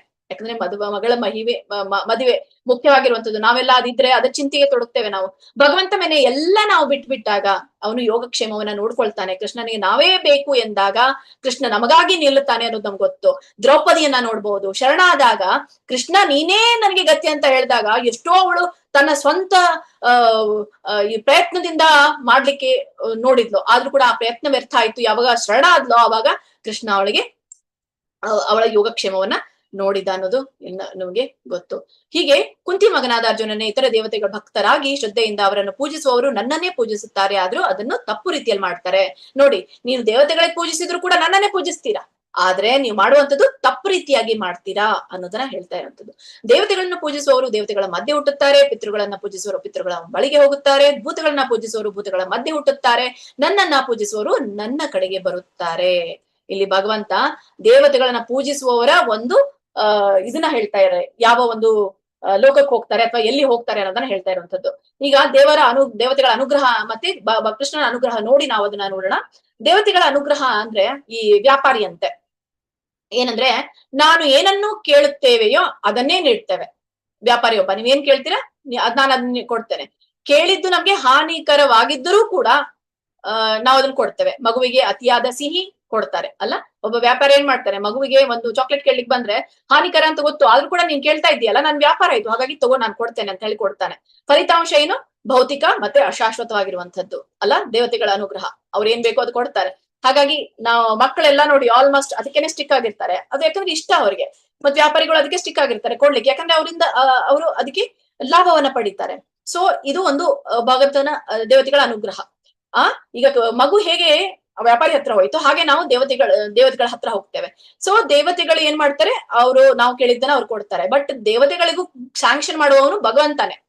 ಹೌದಪ್ಪ, ನಿನ್ ಮೇಲೆ ಅವ್ರು ಶ್ರದ್ಧೆ ಇಟ್ಟಿದ್ದಾರೆ, ಹಾಗಾಗಿ ನಿಂತ ತಾಸ್ತು ನೀನ್ ಕೊಡು ಅವನಿಗೆ ಅಂತ ಹೇಳಿ ಕೊಟ್ಬಿಡ್ತಾನೆ. ಯಾಕಂದ್ರೆ ಶ್ರದ್ಧೆ ದೇವತೆಗಳ ಮೇಲೆ ಇದೆಯಲ್ಲ. ಹಾಗೆ ಈ ಶ್ರದ್ಧೆ ಅನ್ನುವಂಥದ್ದು ಏನಿದೆಯಲ್ಲ, ಈ ಒಂದು ಮಧ್ಯ ಅದು ಮಾಡುವಂತಹ ರೀತಿ ತಪ್ಪಾಗಿದೆ ಅಂತ ಹೇಳಿ ಭಗವಂತ ಹೇಳ್ತಾರೆ. ನೀವು ಅವ್ರ ಹತ್ರ ಹೋಗ್ಬೇಡಿ ಅಂತ ಹೇಳಲ್ಲ, ಆದ್ರೆ ಇಟ್ಟಂತ ಶ್ರದ್ಧೆ ತಪ್ಪಾಗಿದೆ, ನೀವು ಕೇಳುವಂಥದ್ದು ತಪ್ಪಾಗಿದೆ ಅಂತ ಭಗವಂತ ಹೇಳ್ತಾ ಇರುವಂತದ್ದು. ಹಾಗಾದ್ರೆ ಕೃಷ್ಣನ ಅನುಗ್ರಹ ಹೇಗಿದೆ? ಪ್ರೀತಿಯ ತಂದೆ ಅಂತೆ. ನಮ್ಮ ಶಾಶ್ವತ ಒಳಿತಿಗಾಗಿ ಅವನು ಎಲ್ಲದೂ ಸರಿಯಾಗಿ ನೋಡ್ತಾನೆ, ನಮ್ಮನ್ನ ಎಲ್ಲನ್ನೂ ಕೂಡ ಸರಿಯಾದ ಆಯ್ಕೆಯನ್ನ ಮಾಡ್ತಾನೆ. ಅಂದ್ರೆ ಹುಟ್ಟಿದಾಗಿಂದ ಹಿಡಿದು ನಾವು ಕೊನೆಯವರೆಗೂ ಕೂಡ, ಅವ್ರು ಇರೋವರೆಗೂ ಕೂಡ ನಮ್ಮ ಒಂದು ಒಳಿತನ್ನೇ ಅವ್ರು ಬಯಸುವಂಥದ್ದು. ಹೀಗೆ ಭಕ್ತನ ಆಧ್ಯಾತ್ಮಿಕ ರಕ್ಷಣೆ ಜವಾಬ್ದಾರಿಯನ್ನ ಅವನು ಹೊರ್ತಾನೆ. ಹಾಗಾಗಿ ಕ್ಷೇಮ ಅಂತ ಹೇಳ್ತಾ ಇರುವಂಥದ್ದು ಇದು ದಿವ್ಯವಾದಂಥದ್ದು, ಮತ್ತೆ ಅವ್ಯವಾದಂಥದ್ದು. ಹೀಗೆ ಈ ಒಂದು ಉಪಾಸನಾ ಫಲಿತಾಂಶಗಳ ಒಂದು ಇದನ್ನ ನೋಡೋದಾದ್ರೆ, ಈಗ ದೇವತೆಗಳ ಆರಾಧನೆ ಯಾರೆಲ್ಲ ಮಾಡ್ತಾರೋ ಅವರು ದೇವಲೋಕಕ್ಕೆ ಹೋಗ್ತಾರೆ. ಅವರ ಒಂದು ಸ್ವರೂಪ ಹೇಗಿರುತ್ತೆ? ಪುಣ್ಯ ಒಂದು ಕ್ಷೀಣಿಸಿದಾಗ ಮತ್ತೆ ಭೂಮಿಗೆ ಪತನ ಹೊಂದಿ ಕ್ಷೀಣೆ ಪುಣ್ಯ ಮರ್ಥಲೋಕ ವಿಶಂತಿ. ಅವರು ಪುಣ್ಯ ಮುಗಿದ್ಮೇಲೆ ಮತ್ತೆ ಭೌತಿಕ ಜಗತ್ತಿಗೆ ಬರ್ಬೇಕಾಗತ್ತೆ. ಯಾರು ಪಿತೃಗಳನ್ನ ಪಿತೃಗಳನ್ನ ಆರಾಧಿಸ್ತಾರೋ ಅವ್ರು ಪಿತೃಲೋಕಕ್ಕೆ ಹೋಗ್ತಾರೆ. ಯಾರು ಭೂತಗಳನ್ನ ಆರಾಧಿಸ್ತಾರೋ ಅವ್ರು ಭೂತಲೋಕಕ್ಕೆ ಹೋಗ್ತಾರೆ. ಎಷ್ಟೊಂದ್ ಕಡೆ ನಡೆಯುತ್ತೆ ನೋಡಿ, ಕಾಡಿನಲ್ಲಿ ಭೂತಗಳನ್ನ ಪೂಜಿಸುವಂತಹ ವಿಧಾನಗಳು ನಡೆಸುತ್ತೆ. ಒಂದು ಹೆಣವನ್ನ ಸಾಧನವನ್ನಾಗಿ ಮಾಡ್ಕೊಂಡು ಅವರು ವಿಭಿನ್ನವಾದ ತಂತ್ರಗಳನ್ನ ಮಾಡುವಂತದ್ದು. ಸೊ ಅವರು ಆ ಲೋಕಕ್ಕೆ ಹೋಗ್ತಾರೆ ಅಂತ ಭಗವಂತ ಹೇಳ್ತಾ ಇರುವಂತದ್ದು. ಆದ್ರೆ ಯಾರು ಭಗವಂತನ ಆರಾಧನೆ ಮಾಡ್ತಾರೋ, ಭಕ್ತಿ ಮಾಡ್ತಾರೋ, ಭಗವಂತನ ಪ್ರಾಪ್ತಿ ಯಾಂತಿಯೇವ ಮಾಮಪಿ, ಶಾಶ್ವತವಾದ ಮುಕ್ತಿ, ಜನನ ಮರಣಗಳ ಚಕ್ರದಿಂದ ಸಂಪೂರ್ಣ ಬಿಡುಗಡೆಯನ್ನ ಕೊಡುವಂತದ್ದು ಅದೇ ಏಕೈಕ ಮಾರ್ಗ, ಭಕ್ತಿ ಮಾರ್ಗ. ಹೀಗೆ ಭೌತಿಕ ಉದ್ದೇಶ, ಆಧ್ಯಾತ್ಮಿಕ ಉದ್ದೇಶ ಎರಡು ಇದೆ. ಆಧ್ಯಾತ್ಮಿಕ ಉದ್ದೇಶ ದೇವತೆಗಳ ಆರಾಧನೆ ಕೂಡ, ಅದೇ ಪರಮಾತ್ಮನ ಆರಾಧನೆ, ಭಗವಂತನ ಆರಾಧನೆ ಕೂಡ ಆಧ್ಯಾತ್ಮಿಕ ಉದ್ದೇಶ. ಆದ್ರೆ ಕೇವಲ ದೇವತೆಗಳ ಆರಾಧನೆ ತಾತ್ಕಾಲಿಕವಾಗಿರುವಂತದ್ದು, ಮತ್ತೆ ಶಾಶ್ವತ ಫಲಿತಾಂಶ ಕೊಡುವಂಥದ್ದು ಕೇವಲ ಭಗವಂತನ ಆರಾಧನೆ. ಹಾಗೆ ಪರೀಕ್ಷೆಯಲ್ಲಿ ಬರೆದ ಉತ್ತರಕ್ಕೆ ತಕ್ಕಂತೆ ಅಂಕ ನಮ್ಗೆ ಸಿಗುವ ಹಾಗೆ ಯಾವ ದೇವತೆಗಳನ್ನ ನಾವು ಆರಾಧಿಸ್ತೀವೋ ಅದೇ ಲೋಕಕ್ಕೆ ನಾವು ಹೋಗ್ತೇವೆ. ನಾವು ಪರೀಕ್ಷೆ ಎಷ್ಟು ಓದಿರ್ತೀವೋ ಅಷ್ಟೇ ನಾವು ಬರೀತೇವೆ. ಪರೀಕ್ಷೆ ಬರೆದ ಹಾಗೆ ನಮ್ಗೆ ಅಂಕಗಳು ಸಿಗುತ್ತೆ. ಹಾಗೆ ನಾವು ಹೇಗೆ ಅವರನ್ನ ಆರಾಧಿಸ್ತೀವೋ ಅದೇ ಒಂದು ಫಲಿತಾಂಶ ನಮ್ಗೆ ಸಿಗುವಂತದ್ದು ಅಂತ ಇಲ್ಲಿ ಹೇಳ್ತಾರೆ. ಹೀಗೆ ಈ ಒಂದು ಈ ದೇವತಾ ಆರಾಧಕರನ್ನ ಕರ್ಮಕಾಂಡಿಗಳು ಅಂತ ಹೇಳ್ತಾರೆ. ಮತ್ತೆ ಯಾರು ಈ ಭೂತಗಳನ್ನ ಪಿತೃಗಳನ್ನ ಪೂಜಿಸಿರ್ತಾರೋ ಅವ್ರಿಗೆಲ್ಲ ಏನಂತ ಕರೀತಾರೆ? ಈ ಭೂತ ಪ್ರೇತಗಳನ್ನ ಆರಾಧಿಸುವವರಿಗೆ ಭ್ರಮಿತರು ಅಂತ ಹೇಳಿ ಕರೀತಾರೆ. ಭ್ರಮೆಯಲ್ಲಿರುವಂತವ್ರು ಅಂತ ಹೇಳ್ತಾರೆ, ಅಂಧಕಾರದಲ್ಲಿರುವಂತವ್ರು. ಹಾಗಾದ್ರೆ ಜ್ಞಾನಿಗಳು ಯಾರ್ಯಾರು? ಯಾರು ಭಗವಂತನನ್ನು ಸಂಪೂರ್ಣ ಪ್ರಜ್ಞೆಯಿಂದ ಅನನ್ಯ ಭಕ್ತಿಯಿಂದ ಪೂಜಿಸ್ತಾರೋ ಅವರು ಜ್ಞಾನಿಗಳು ಅನ್ನೋದು ಗೊತ್ತಾಗತ್ತೆ. ಹೀಗೆ ಪರಮ ಸತ್ಯದ ಸಾಕ್ಷಾತ್ಕಾರವನ್ನ ತಿಳ್ಕೋಬೇಕು ಅಂತಂದ್ರೆ ಭಗವಂತ ಈಗ ಪರಮಾತ್ಮ, ಈ ಒಂದು ಬ್ರಹ್ಮನ್, ಪರಮಾತ್ಮ, ಭಗವಂತ ನಾವು ತಿಳ್ಕೊಂಡ್ವಿ. ಅದನ್ನ ಅರಿಯೋದು ಹೇಗೆ? ಎಲ್ಲರೂ ಅವನಲ್ಲೇ ಇದ್ದಾರೆ ಅನ್ನೋದು ಹೇಗ್ ನಮ್ಗೆ ಗೊತ್ತಾಗತ್ತೆ? ಈಗ ನೋಡಿ, ಒಂದು ಹಾಲಿದೆ. ಈಗ ಒಂದು ಹಾಲನ್ನ ನಾವು ಕೇವಲ ಕಣ್ಣಿನಿಂದ ನೋಡಿದ್ರೆ ಏನಾಗುತ್ತೆ? ಅದು ಒಂದು ಕೇವಲ ಬಿಳಿ ದ್ರವ ಅಂತ ಕಾಣಿಸುತ್ತೆ ನಮ್ಗೆ. ಸೊ ಇದೊಂದು ಬ್ರಹ್ಮನ್, ಬಿಳಿ ದ್ರವ ಇದೆ ಅದು. ಅದು ನಿರಾಕಾರ ಶಕ್ತಿ. ನಾವು ಬ್ರಹ್ಮನ್ ನೋಡ್ತಾ ಇರೋದು ನಿರಾಕಾರ ಶಕ್ತಿ. ಇದು ಜ್ಞಾನ ಯೋಗದ ಮಾರ್ಗ. ಹಾಗಾದ್ರೆ ಅದನ್ನ ಹಾಲನ್ನ ನಾವು ಸ್ಪರ್ಶಿಸ್ತೇವೆ. ಅದ್ರ ಒಂದು ಸ್ಪರ್ಶಿಸಿದಾಗ ನಮ್ಗೆ ಬಿಸಿ ಹತ್ತುತ್ತೆ, ತಂಪು ಅದ ಅನುಭವ ಆಗುತ್ತೆ. ಸೊ ಅದು ಹೃದಯದಲ್ಲಿರುವಂತಹ ಪರಮಾತ್ಮ, ಅಂದ್ರೆ ನಾವು ಅದನ್ನ ಮುಟ್ಟಿದೀವಿ ಅಂತ ಅರ್ಥ. ಅಂದ್ರೆ ಪರಮಾತ್ಮ ಅಂದ್ರೆ ಕೇವಲ ಮುಟ್ಟೋದು, ಅದು ಅಷ್ಟಾಂಗ ಯೋಗದ ಮಾರ್ಗ. ಹಾಗಿದ್ರೆ ಕೊನೆಯ ಭಗವಂತನ ಮಾರ್ಗ, ನಾವು ಆ ಹಾಲನ್ನ ತಗೊಂಡು ಕುಡಿದಾಗ ಮಾತ್ರ ನಮಗ್ ಗೊತ್ತಾಗತ್ತೆ ಅದ್ರ ರುಚಿ, ಅದ್ರ ಒಂದು ಪೋಷಣೆ ಏನ್ ಸಿಗುತ್ತೆ ನಮ್ಗೆ ಅಂತ. ಹಾಗೆ ಭಗವಂತನನ್ನ, ಭಗವಾನ್ ಅನ್ನುವಂಥ ಸಾಕ್ಷಾತ್ಕಾರನ ಪರಿಪೂರ್ಣ ವ್ಯಕ್ತಿತ್ವ ಅಂತ ಹೇಳಿ ಹೇಳ್ತಾರೆ. ಅಂದ್ರೆ ಆ ಬ್ರಹ್ಮನ್ ಪರಮಾತ್ಮ ಅನ್ನುವಂಥದ್ದು ಭಗವಾನ್ ನಲ್ಲಿದೆ. ಆದ್ರೆ ಬ್ರಹ್ಮನ್ನಲ್ಲಿ ಪರಮಾತ್ಮ ಇಲ್ಲ, ಭಗವಾನ್ ಇಲ್ಲ. ಪರಮಾತ್ಮನಲ್ಲಿ ಬ್ರಹ್ಮನ್ ಇದ್ದಾನೆ, ಆದ್ರೆ ಭಗವಂತನಿಲ್ಲ. ಆದ್ರೆ ಭಗವಾನ್ ನಲ್ಲಿ ಪರಮಾತ್ಮನು ಇದ್ದಾನೆ, ಬ್ರಹ್ಮನ್ನನು ಕೂಡ ಇದ್ದಾನೆ. ಅದಕ್ಕಾಗಿ ಪರಿಪೂರ್ಣ ವ್ಯಕ್ತಿತ್ವ ಅಂತ ಹೇಳ್ತಾರೆ. ಸೊ ಇದೇ ಭಕ್ತಿ ಯೋಗದ ಮಾರ್ಗ. ಸೊ ನಾವು ಭಗವಂತನನ್ನ ಹೇಗೆ ಸಮೀಪಿಸ್ತೇವೆಯೋ ಆತ ಹಾಗೆಯೇ ನಮ್ಗೆ ಪ್ರಕಟ ಆಗುತ್ತಾನೆ. ಹೀಗೆ ಈ ಒಂದು ಭಕ್ತಿ ಅನ್ನುವಂಥದ್ದು ನಿಯಮಗಳು ಮತ್ತೆ ಶರಣಾಗತಿ. ಇದು ನಿಜವಾದ ಸ್ವಾತಂತ್ರ್ಯ ನಮ್ದು, ನಿಯಮಗಳನ್ನ ಅನುಸರಿಸುವಂಥದ್ದು. ಸೊ ಈ ಮಿಥ್ಯಾ ಸ್ವಾತಂತ್ರ್ಯ ಯಾವುದು? ಅಹಂಕಾರ. ನನ್ನೇ ನಿಯಮಗಳನ್ನ ನಾನೇ ಸೂಚಿಸುವಂಥದ್ದು, ನಾನು ಸ್ವಾತಂತ್ರ್ಯ ಇದ್ದೇನೆ, ನಾನು ಅಹಂಕಾರಯುತವಾಗಿದ್ದೇನೆ, ಅದು ಪತನಕ್ಕೆ ಕಾರಣ ಆಗತ್ತೆ. ಹೀಗೆ ಆಧ್ಯಾತ್ಮಿಕ ನಿಯಮಗಳು ನಮ್ಮನ್ನ ಬಂಧಿಸೋದಿಲ್ಲ, ಬದಲಾಗಿ ಈ ಭೌತಿಕ ಜಗತ್ತಿನಿಂದ ನಮ್ಗೆ ಏನೇನ್ ಅಡೆತಡೆಗಳಿದೆಯೋ ಅವುಗಳಿಂದ ಪಾರ ಮಾಡುತ್ತೆ, ಮತ್ತೆ ಉನ್ನತ ಒಂದು ಮಟ್ಟಕ್ಕೆ ಹೋಗ್ಲಿಕ್ಕೆ ಸಾಧ್ಯ ಆಗುತ್ತೆ. ಇಲ್ಲಿ ಭಗವಂತ ಹೇಳ್ತಾನೆ, ಈ ಒಂದು ಭಕ್ತಿಯ ಸೇವೆಯ ವೈಭವಗಳು ಏನೇನು, ಯಾವ ತರ ನೀನ್ ಭಕ್ತಿ ಮಾಡಿದ್ರೆ ನಾನು ಪ್ರಸನ್ನನಾಗ್ತೇನೆ. ಈ ಒಂದು ಅಸಾಧಾರಣ ಸರಳತೆಯನ್ನ ಹೇಳ್ತಾನೆ. ಅಸಾಧಾರಣ ಸರಳತೆ ಸಾಧಾರಣ ಅಲ್ಲೇ ಅಲ್ಲ, ಅಷ್ಟು ಸರಳತೆ ಅನ್ನೋದನ್ನ ಇಲ್ಲಿ ತಿಳಿಸ್ತಾ ಇದ್ದಾನೆ ಭಕ್ತಿಯದು. ಪತ್ರಂ ಪುಷ್ಪಂ ಫಲಂ ತೋಯಂ ಯೋ ಮೇ ಭಕ್ತ್ಯಾ ಪ್ರಯಚ್ಛತಿ ತದಹಂ ಭಕ್ತ್ಯಾ ಅಪಹೃತಂ ಅಶ್ನಾತಿ ಪ್ರೇತಾತ್ಮನಃ. ಯಾರು ನನಗೆ ಪ್ರೀತಿ ಮತ್ತು ಭಕ್ತಿಯಿಂದ ಒಂದು ಎಲೆ, ಒಂದು ಹೂವು, ಒಂದು ಹಣ್ಣು ಮತ್ತು ಒಂದು ಸ್ವಲ್ಪ ನೀರನ್ನು ಅಥವಾ ಸ್ವಲ್ಪ ನೀರನ್ನು ಅರ್ಪಿಸುತ್ತಾರೋ ಆ ಶುದ್ಧ ಹೃದಯದ ಭಕ್ತನ ಕಾಣಿಕೆಯನ್ನು ನಾನು ಸ್ವೀಕರಿಸುತ್ತೇನೆ. ಇಲ್ಲಿ ಪತ್ರ ಅಂದ್ರೆ ತುಳಸಿ ದಳವನ್ನ ಹೇಳ್ತಾ ಇರುವಂತದ್ದು. ಪುಷ್ಪ ಹೂವು, ಫಲ ಮುಂದೆ ಯಾವ್ದಾದ್ರು ಹೂವು ಅಂದ್ರೆ ಸ್ವಲ್ಪ ನೀರು. ಭಗವಂತನಿಗೆ ನಮ್ಮ ಸಂಪತ್ತು, ಪಾಂಡಿತ್ಯ ಮತ್ತೆ ನಮ್ಮ ಸ್ಥಾನಮಾನಗಳ ಹಸಿವಿಲ್ಲ. ಯಾಕಂದ್ರೆ ಎಲ್ಲ ಅವನೇ ಕೊಟ್ಟಿರುವಂತದ್ದು ನಮ್ಗೆ. ಅವನ್ ಯಾಕೆ ನಮ್ಮ ಹತ್ರ ಅದನ್ನ ಬೇಡ್ತಾನೆ? ಆತನಿಗೆ ಕೇವಲ ಇರುವಂತದ್ದು ನಮ್ಮ ಪ್ರೀತಿಯ ಹಸುವು, ನಮ್ಮ ಒಂದು ಭಕ್ತಿಯ ಹಸಿವು ಅವನಿಗಿದೆ. ಅದು ಅವನಿಗೆ ಬೇಕಾಗಿರುವಂತದ್ದು. ಪ್ರೀತಿ ಮತ್ತೆ ಭಕ್ತಿಯಿಂದ ನಾವೇನೇ ಅರ್ಪಿಸಿದ್ರು ಕೂಡ ಆ ಭಾವವನ್ನ ನೋಡ್ತಾನೆ ವಿನಃ ಆ ವಸ್ತುವನ್ನ ಅವನು ನೋಡೋದಿಲ್ಲ. ಹೀಗೆ ನಾವು ಈ ಒಂದು ಭಗವಂತನಿಗೆ ಐಷಾರಾಮಿ ಬೇಕಾಗಿಲ್ಲ. ಸೊ ಅವನಿಗೆ ಬೇಕಾಗಿರೋದು ಸಂತೋಷದಿಂದ, ಈ ಒಂದು ಅವನಿಗೆ ಸಂತೋಷ ಕೊಡುವಂಥದ್ದು ಈ ಸರಳವಾದಂತಹ ಭಕ್ತಿಯಿಂದ. ಹೀಗೆ ಬ್ರಹ್ಮಾಂಡದ ಒಂದು ಅಗಾಧಗತೆ ಏನು ಅಂತಂದ್ರೆ ಭಗವಂತನ ಸಾಮೀಪ್ಯ, ಭಗವಂತನ ಅಗಾಧತೆ ಮತ್ತು ಭಗವಂತನ ಸಾಮೀಪ್ಯದ ನಡುವೆ ಒಂದು ಸೇತುವೆಯೇ ಭಕ್ತಿ ಅಂತ ಹೇಳ್ತೇವೆ ನಾವು.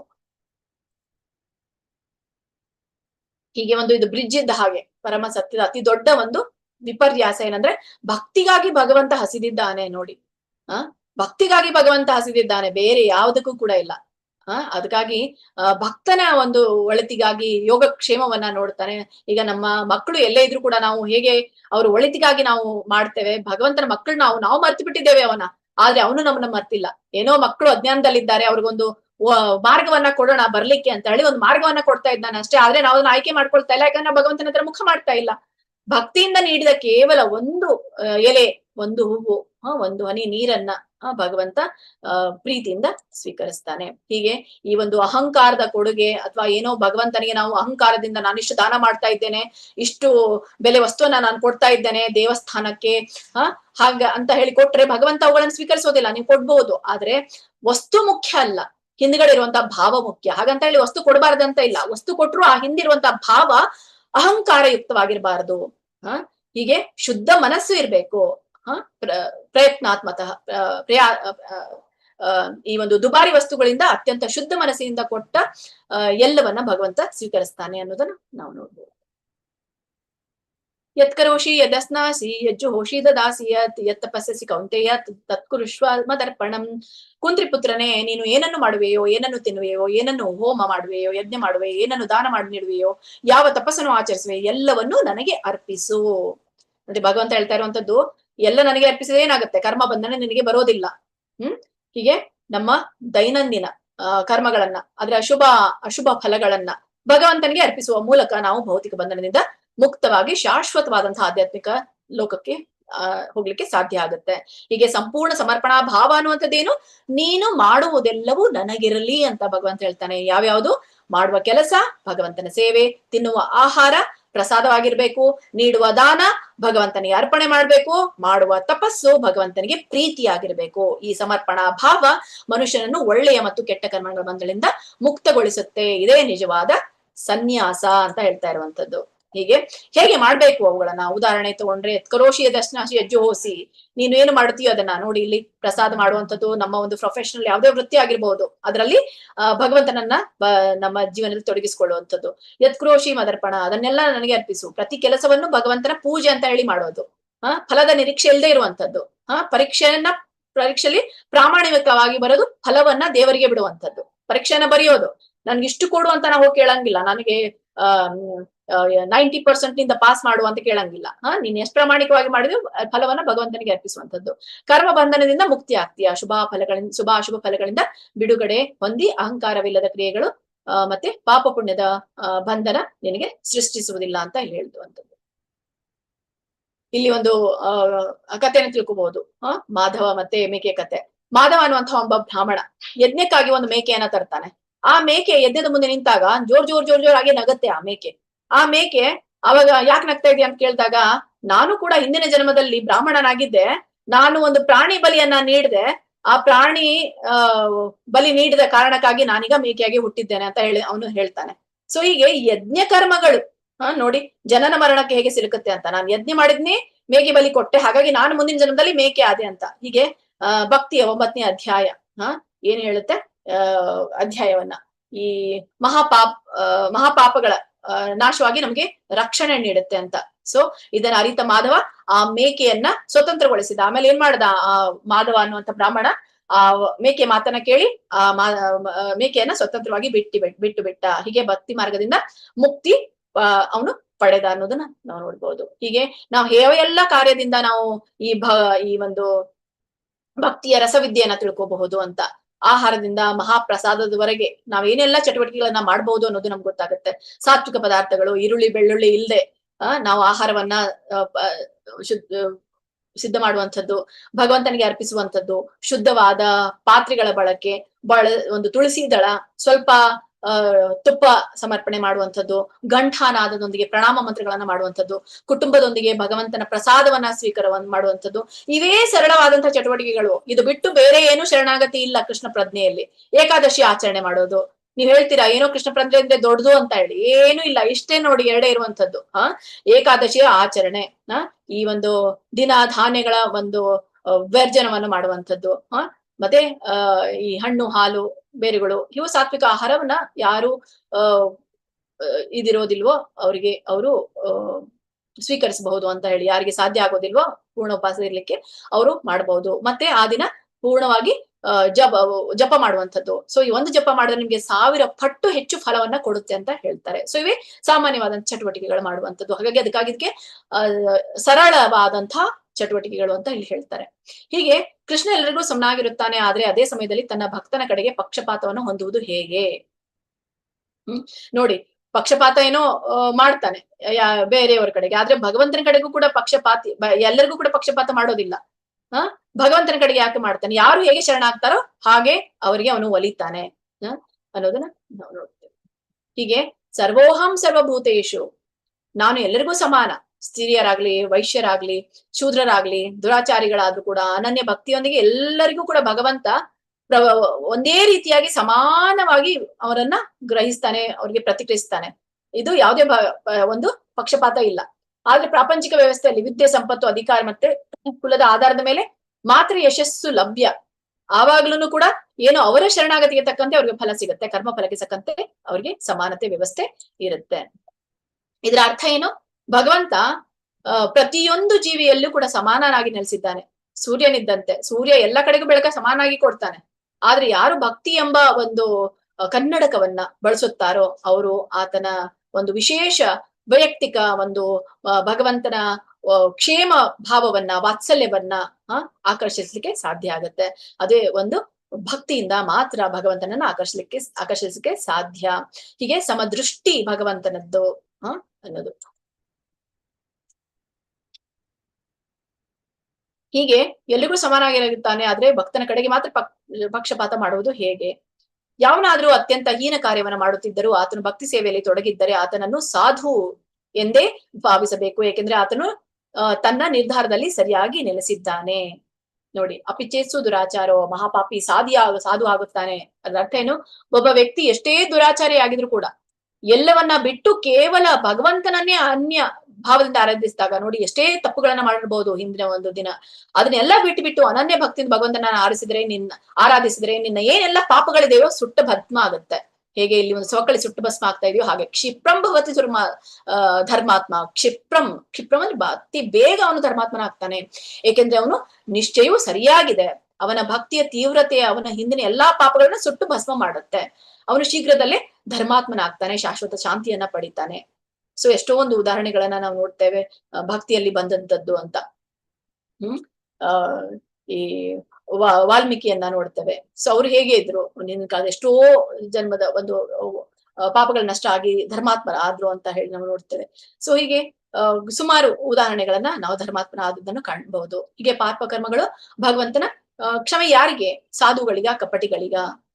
ಈ ಒಂದು ಸಾಧುಗಳಿಗೆ ಅಂತ ಹೇಳಿ ಸಾಧು ಮನೋಭಾವ, ಆಕಸ್ಮಿಕ ಅಥವಾ ಸನ್ನಿವೇಶ ತಪ್ಪುಗಳು, ಹಿಂದಿನ ಅಭ್ಯಾಸಗಳ ಒಂದು ಬಲದಿಂದ ಅಥವಾ ಆಕಸ್ಮಿಕವಾಗಿ ತಪ್ಪು ಮಾಡಿರ್ತಾರೆ, ಅದಕ್ಕಾಗಿ ಪಶ್ಚಾತ್ತಾಪ ಪಡುವಂತೆ ಅವನ ಭಾವ ಇದ್ರೆ ಭಗವಂತ ಕ್ಷಮಿಸ್ತಾನೆ, ಆತನನ್ನ ಸಾಧುವನ್ನಾಗಿ ಮಾಡ್ತಾನೆ. ಆದ್ರೆ ಕಪಟಿ ಉದ್ದೇಶಪೂರ್ವವಾಗಿ ತಪ್ಪು ಮಾಡ್ತಾನೆ, ಭಗವಂತ ಕ್ಷಮಿಸ್ತಾನೆ ಅಂತ ಅನ್ನುವಂತ ಅಹಂಕಾರದಿಂದ ಮತ್ತೆ ತಪ್ಪು ಮಾಡ್ತಾನೆ. ಉದಾಹರಣೆಗೆ ನಾವು ಜಪ ಮಾಡ್ತೇವೆ, ಜಪ ಮಾಡಿ ಮತ್ತೆ ತಪ್ಪು ಮಾಡ್ತೇವೆ, ಮತ್ತೆ ಏನು ಜಪ ನನ್ನದೆಲ್ಲ ಪಾಪ ಕಡಿಮೆ ಮಾಡುತ್ತಲ್ಲ ಅಂತ ಮತ್ತೆ ನಾವು ಜಪ ಮಾಡ್ತೇವೆ. ಸೊ ಹೀಗಿದ್ದಾಗ ಇದು ಕಪಟಿ ಭಾವ. ಆ ಕಪಟಿ ಭಾವಕ್ಕೆ ಭಗವಂತ ಕ್ಷಮೆ ಕೊಡೋದಿಲ್ಲ. ಹಾಗೆ ಕೌಂತೇಯ ಪ್ರತಿಜಾನೀಹಿ ನಮೇ ಭಕ್ತ ಪ್ರಣಶ್ಯತಿ. ಅರ್ಜುನ, ಇಡೀ ಪ್ರಪಂಚಕ್ಕೆ ಧೈರ್ಯವಾಗಿ ಘೋಷಿಸು, ನೀನೇ ಘೋಷಿಸು, ನನ್ನ ಭಕ್ತನು ಎಂದಿಗೂ ನಾಶವಾಗೋದಿಲ್ಲ. ಭಕ್ತನು ತನ್ನ ದಾರಿಯಲ್ಲಿ ಎಡವಿದ್ರು ಕೂಡ ಕೃಷ್ಣ ಆತನ ಕೈಯನ್ನ ಬಿಡದೆ ಶೀಘ್ರವಾಗಿ ಧರ್ಮಾತ್ಮನಾಗಿ ಮಾಡುತ್ತಾನೆ ಅಂತ ಹೇಳಿ. ಹಾಗಾಗಿ ಅರ್ಜುನನಿಗೆ ಅವರು ಭಗವಂತ ಘೋಷಿಸ್ತಾನೆ. ನನ್ನಲ್ಲಿ ಆಶ್ರಯ ಪಡೆಯುವವರು ಕೀಳು ಜನ್ಮದವರಾದ್ರೂ ಸ್ತ್ರೀಯರು, ವೈಶ್ಯರು ಎಲ್ಲರೂ ಕೂಡ ಪರಮಗತಿಯನ್ನ ಪಡೀತಾರೆ.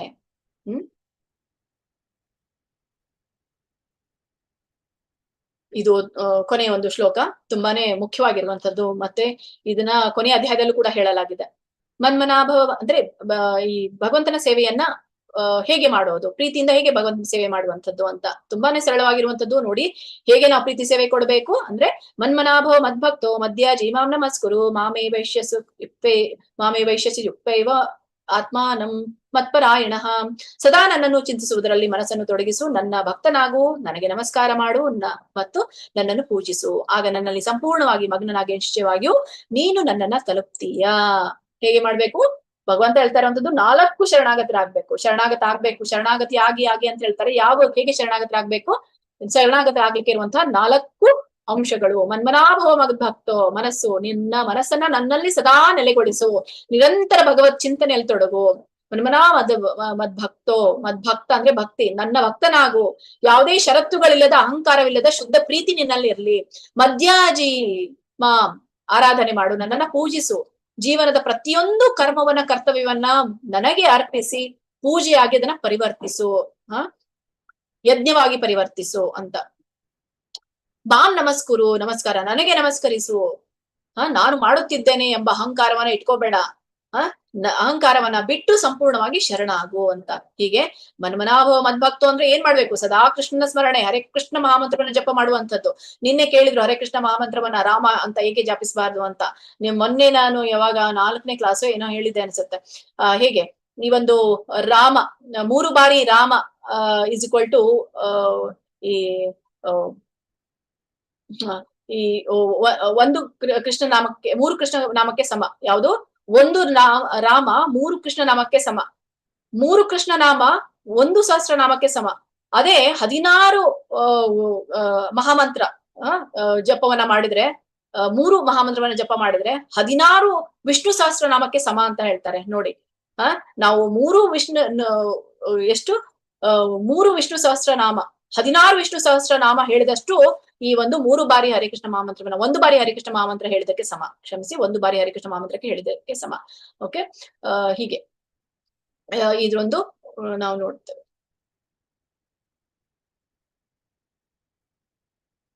ಸೊ ಹೀಗೆ ಆ ಒಂದು ವೈಭವ ಇದೆ ಮಹಾಮಂತ್ರದ್ದು ಅಂತ. ಅದಕ್ಕೋಸ್ಕರ ನಾವು ಹರೇ ಕೃಷ್ಣ ಕೃಷ್ಣ ಕೃಷ್ಣ ಹರಿ ಹರಿ ಹರಿ ರಾಮ ರಾಮ ರಾಮ ಹರಿ ಹರಿ ಅಂತ ಹೇಳ್ತೇವೆ. ಸೊ ಮದ್ಭಕ್ತೋ ಹೇಗಿರ್ಬೇಕು? ಮದ್ಭಕ್ತೋ ಆತನ ಶುದ್ಧ ಭಕ್ತನಾಗೋದು ಹೇಗೆ ಆಗೋದು? ಪ್ರಸಾದ ಸ್ವೀಕರಿಸೋದು, ಏಕಾದಶಿ ಆಚರಣೆಯನ್ನ ಮಾಡೋದು, ಮತ್ತೆ ಭಗವಂತನ ಈ ಒಂದು ಹಬ್ಬ ಏನು ವಿಶೇಷ ದಿನಗಳಿರುತ್ತೋ ಅಲ್ಲಿ ನಾವು ಪಾಲ್ಗೊಳ್ಳೋದು, ಇವೆಲ್ಲ ಆತನನ್ನ ಪೂಜಿಸೋದು, ದೈನಂದಿನವಾಗಿ ಸೇವೆಯನ್ನ ಕೊಡುವಂಥದ್ದು, ಮತ್ತೆ ಮಾಂ ನಮಸ್ಕರು, ಸಂಪೂರ್ಣ ಶರಣಾಗತರಾಗೋದು. ಈ 4 ನಿಯಮಗಳನ್ನು ಪಾಲಿಸುವವನು ನಿಶ್ಚಯವಾಗಿಯೂ ಪರಮಧಾಮವನ್ನ ಸೇರುತ್ತಾನೆ. ಭೌತಿಕ ಪ್ರಪಂಚದ ಅಂಧಕಾರದಿಂದ ಶಾಶ್ವತ ಜ್ಞಾನದ ಕಡೆಗೆ ಅವನು ಹೋಗ್ತಾನೆ. ಇದೇ ಈ ಒಂದು ಅಧ್ಯಾಯದ ಸೂತ್ರ, ಕೃಷ್ಣ ಪ್ರಜ್ಞೆ ಸಾರ ಸಂಗ್ರಹ ಅಂತ ನಾವು ಹೇಳ್ಬೋದು. ಸೊ ಕೊನೆಯದಾಗಿ ಈ ಒಂದು ಅಧ್ಯಾಯದ ಕೀ ಇದು ಏನಂದ್ರೆ, ಕೌಂತೆಯ ಪ್ರತಿಜಾನಿಹಿ ನಮೇ ಭಕ್ತ ಪ್ರಣಶ್ಯತಿ, ನನ್ನ ಭಕ್ತ ಎಂದಿಗೂ ನಾಶ ಆಗೋದಿಲ್ಲ. ಯೋಗ ಕ್ಷೇಮಂ ವಹಾಮ್ಯಹಂ ಅಂತ ಹೇಳಿ, ಅವನು ಪ್ರಣಶನಾಗೋದಿಲ್ಲ, ಅವನನ್ನ ನಾನು ನಾಶವಾಗೋಕೆ ಬಿಡೋದಿಲ್ಲ, ನಾನು ಅವನನ್ನ ರಕ್ಷಿಸ್ತೇನೆ ಅನ್ನುವಂಥ ಇದು. ಹೀಗೆ ಈ ಒಂದು ರಾಜವಿದ್ಯಾ ರಾಜಗುಹ್ಯ ಯೋಗ ಇದರ ಒಂದು ಸಾರಾಂಶ ಏನು? ಪ್ರಮುಖ ಭಕ್ತಿ ಅನ್ನುವಂಥ ಪದ, ಅಗಾಧ ಬ್ರಹ್ಮಾಂಡದ ಒಡೆಯನ್ನ ಒಲಿಸಿಕೊಳ್ಳುವಂತಹ ಏಕೈಕ ಅಸ್ತ್ರನೇ ಆ ಭಕ್ತಿ. ಮತ್ತೆ ತತ್ವ, ಭಗವಂತನನ್ನ ಇಡೀ ಜಗತ್ತು ವ್ಯಾಪಿಸಿರುವ ನಿರಾಕಾರ ಆಧಾರವೂ ಹೌದು, ಭಕ್ತರ ಪ್ರೀತಿಗೆ ಸ್ಪಂದಿಸುವಂತ ಸಾಕಾರ ರೂಪವೂ ಹೌದು. ಎರಡೂ ಕೂಡ ಭಗವಂತನಿದ್ದಾನೆ. ಬ್ರಹ್ಮಾಂಡದಲ್ಲಿ ಅವ್ಯಕ್ತನಾಗಿದ್ದಾನೆ, ಭಗವಂತನ ಭಕ್ತಿಯಲ್ಲಿ ವ್ಯಕ್ತನಾಗಿದ್ದಾನೆ. ಇವೆರಡು ತತ್ವಗಳಲ್ಲಿ ಈ ಒಂದು ರಾಜಗುಹ್ಯ ಯೋಗ ಅಂತ ಹೇಳ್ತಾರೆ. ಪ್ರಾಯೋಗಿಕ ಅನ್ವಯ ಹೇಗೆ ಮಾಡ್ಬೋದು? ನೀವು ಮಾಡುವಂತ ಪ್ರತಿಯೊಂದು ಕರ್ತವ್ಯವನ್ನ ಭಗವಂತನಿಗೆ ಅರ್ಪಿಸಿ ಅಹಂಕಾರದ ಒಂದು ಸಂಕೀರ್ಣ ಆಚರಣೆಗಳಿಗಿಂತ ಸರಳವಾದಂತಹ ಭಕ್ತಿ ಪತ್ರಂ ಪುಷ್ಪಂ ಫಲಂ ತೋಯಂ, ಈ ಒಂದು ಸರಳ ಭಕ್ತಿಯನ್ನ ನೀವು ಕೇವಲ ಒಂದು ಎಲೆ, ಒಂದು ಹೂವು, ಹೀಗೆ ನೀರು ಈಗ ಅರ್ಪಿಸುವ ಮೂಲಕ ನೀವು ಭಕ್ತಿಯನ್ನ ಮಾಡ್ಬೋದು. ಅಂತಿಮ ಭರವಸೆ ಏನ್ ಕೊಡ್ತಾನೆ ಭಗವಂತ?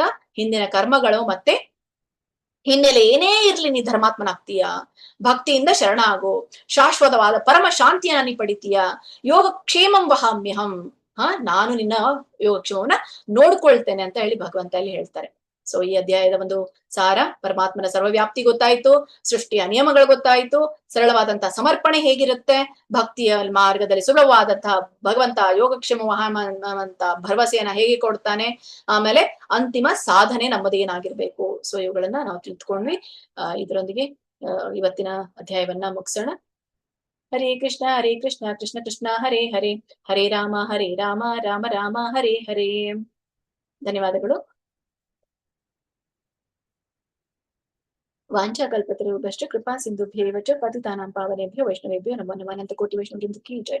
श्रील प्रभुपाद की जय। श्रील गुरुदेव की जय। हरे कृष्ण। हरे कृष्ण।